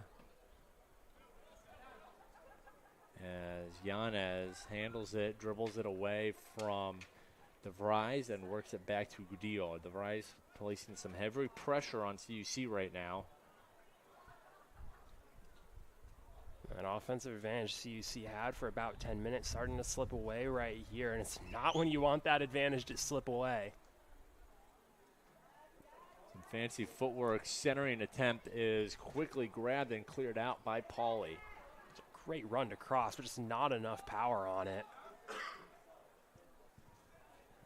As Yanez lets that ball work its way to Gudil. Gudil, he'll bring it up out of the box as now he'll get a kickoff. And it goes nowhere except to a Hope player who sends it back to Romero. Here's Avila. Avila now, pass up ahead. It'll go towards the corner. A couple jerseys race for it, and clearing it out is Pauly. Cougars are just playing a long ball game now. These last couple minutes, they're sending the ball into the box again and again and again, hoping for something to happen here. And so far, they've been able to take possession back every single time that they lose it on these long ball attempts. So they are able to just try this again and again. They got 7 minutes, the Cougars do, to find an equalizer as DeSantiago shot is wide left by quite a number of yards, and a goal kick here for Hesselbein, who you know is going to take his sweet time to get this kick off as that clock continues to wind down. And I'll never fault a player for taking an opportunity to see, but from DeSantiago right there, you had time. It didn't really look to me like he took time to glance around and see if there was somewhere he could get the play going. It was a weak shot. It was not a good shot, and he sort of rushed the play. As good move there, Yanez has had a couple of defensive highlights so far today. Has stopped what would have turned into good scoring chances for Hope as CUC gets moving the other way. Here's Julian Delgado, and a bad touch from Giovanni Lechuga works the ball back to Hope's favor. Less than 6 to go here in the game. You know, Lechuga really tried to get fancy right there, but that is not the time to get fancy. You have an open lane down the side. You should just take that down into the corner and cross that one in. Try and create something that way. I like the idea, but it's a very, very tough play to make. And with the minimal opportunities you've had so far in this game, it's not a risk that you really should be taking. Handling it now is Wimmer as the Dutchmen move it back to Hesselbein. Just trying to kill some clock here and keep possession in their favor. This ball up ahead, and it'll bounce into Gudil. Yanez as well as DeVries were both in pursuit of that ball. Gudil able to get possession out of it. Yanez has Tucker DeVries on lock right now. He's been playing one-on-one with DeVries for the past few minutes, and DeVries has been getting a lot of opportunities, and every single time Yanez has been there to redirect him and keep that ball from getting to the goal. Hope works with it now, far sideline. And a collision there. Corstrange keeps possession. Good slide from a Cougar. It'll go out, last touch by CUC. Corner kick coming up for Hope as we have a stoppage of the clock and a sub. It's one of the refs signal subs. We're not seeing anyone come in yet. There's players from both squads standing by the line. CUC can't sub right now. There's a player from Hope who is over there, and he looks like he's confused as to what's going on as well. He may have been told to sub in at a later time. I also see the athletic trainers talking with the ref, so maybe a Cougar banged up a little, as now we have a CUC sub. That is Vicente Romero coming out. And there's a Cougar down on the ground on the back line. That is Juan Morisco. And he'll head off, take a stroll around the corner. So it was Vicente Romero who's in fact just getting water. So he works his way back in. As we wait for the corner from Hope. 4:30 to go here in the game. Hope, goal here would basically be the dagger. CUC still some life to go as they have 4:30 to find an equalizer. Corner kick here, header from DeSantiago, knocks out of the box, and the Cougars keep it moving the other way. And CUC needs to flip the field here. They can't let Hope retain possession in the attacking third. They need to start pushing the pressure down the Flying Dutchman.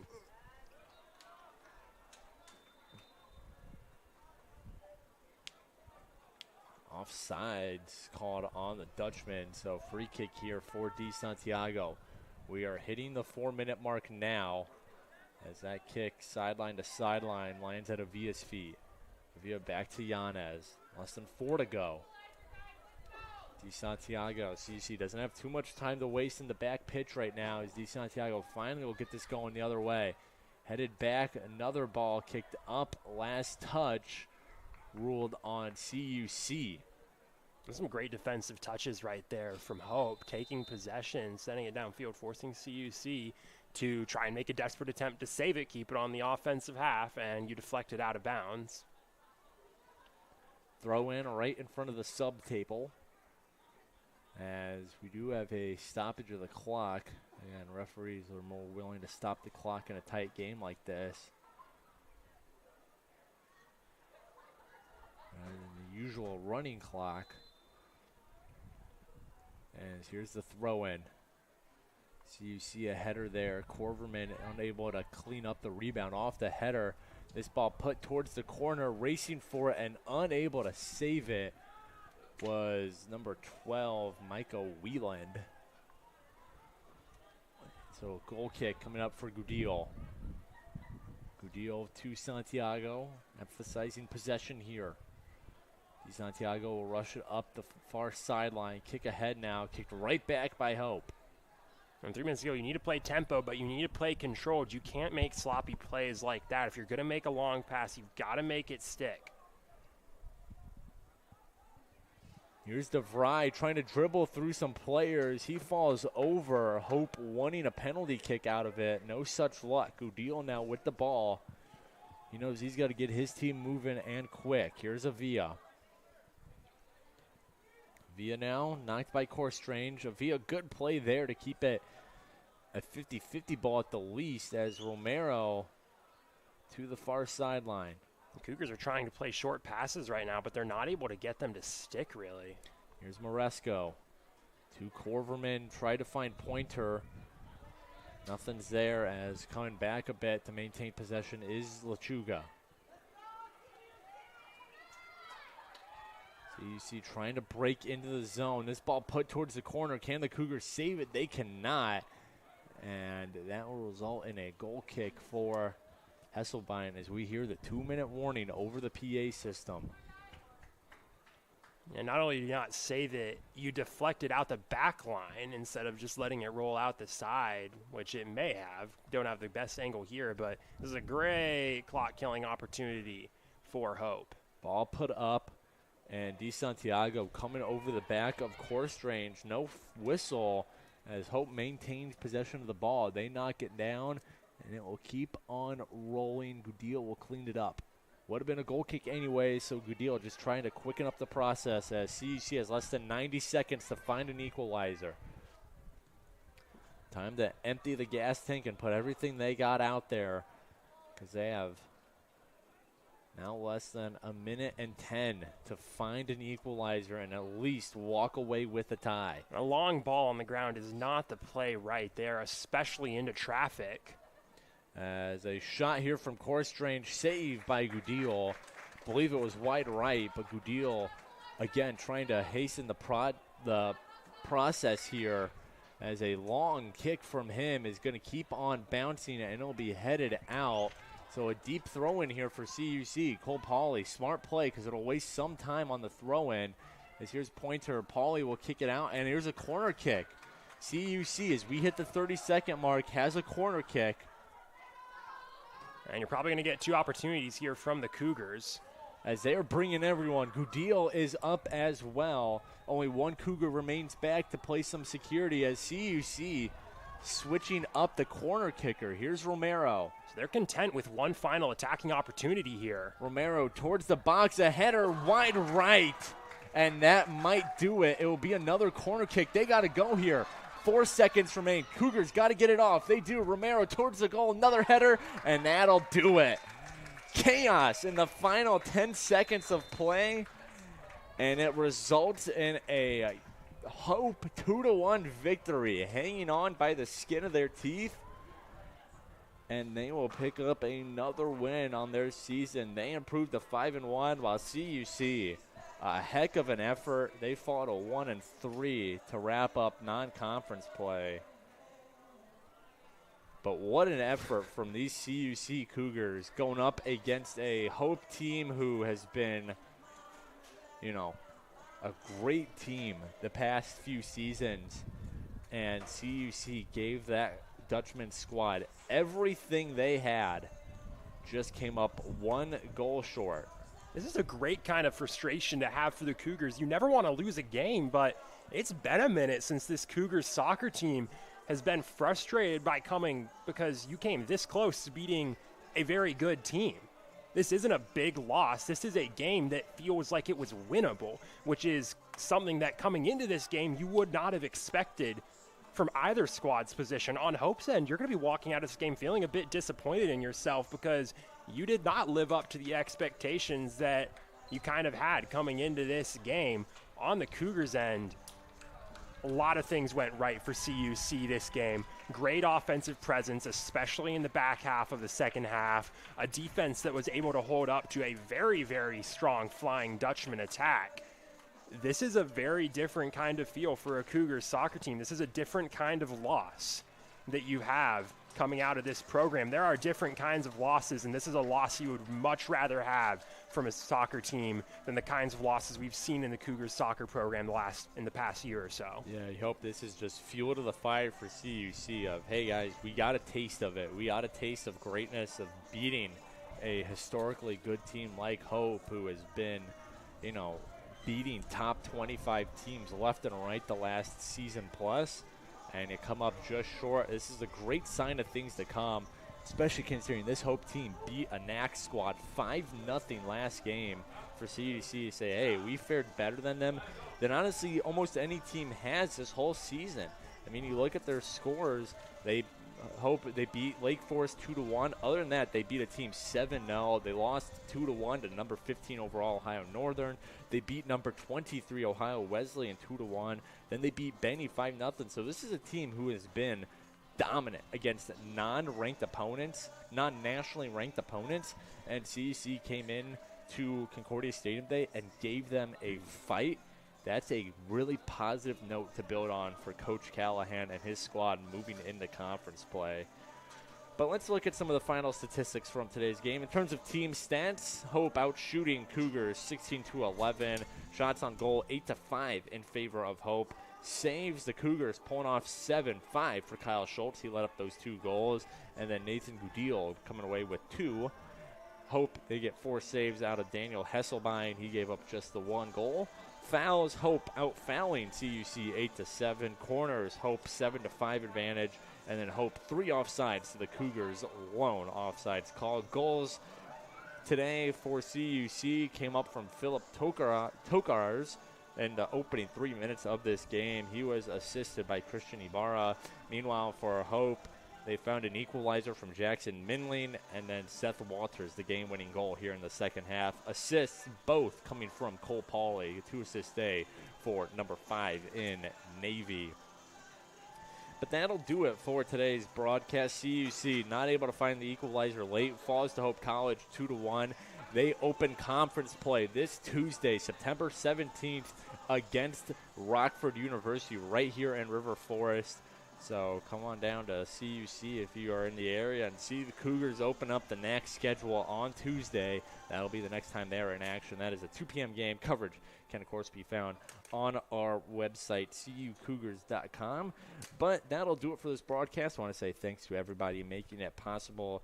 Our camera people for the day, Luciana Moran Cruz and Dave Dimling. Our producer, Abby Kulig. Alan Mateo working the table, and then Tyler Dorsch over on the scoreboard. We are under the direction of our graduate assistant, Sydney Lloyd, our assistant sports information director, Corey Welch, and then our sports information director, Kayla McLeod, and, of course, Jonathan Shear joining me on the broadcast all day long. One more time, CUC drops today's game 2-1 to Hope College, back at it on Tuesday, September 17th, a 2 p.m. game right here at CUC against Rockford to open up the conference schedule. But that'll do it. So until next time, this is Peter Borkowski signing off of the Cougar Sports Network and wanting to say, as always, go Cougars.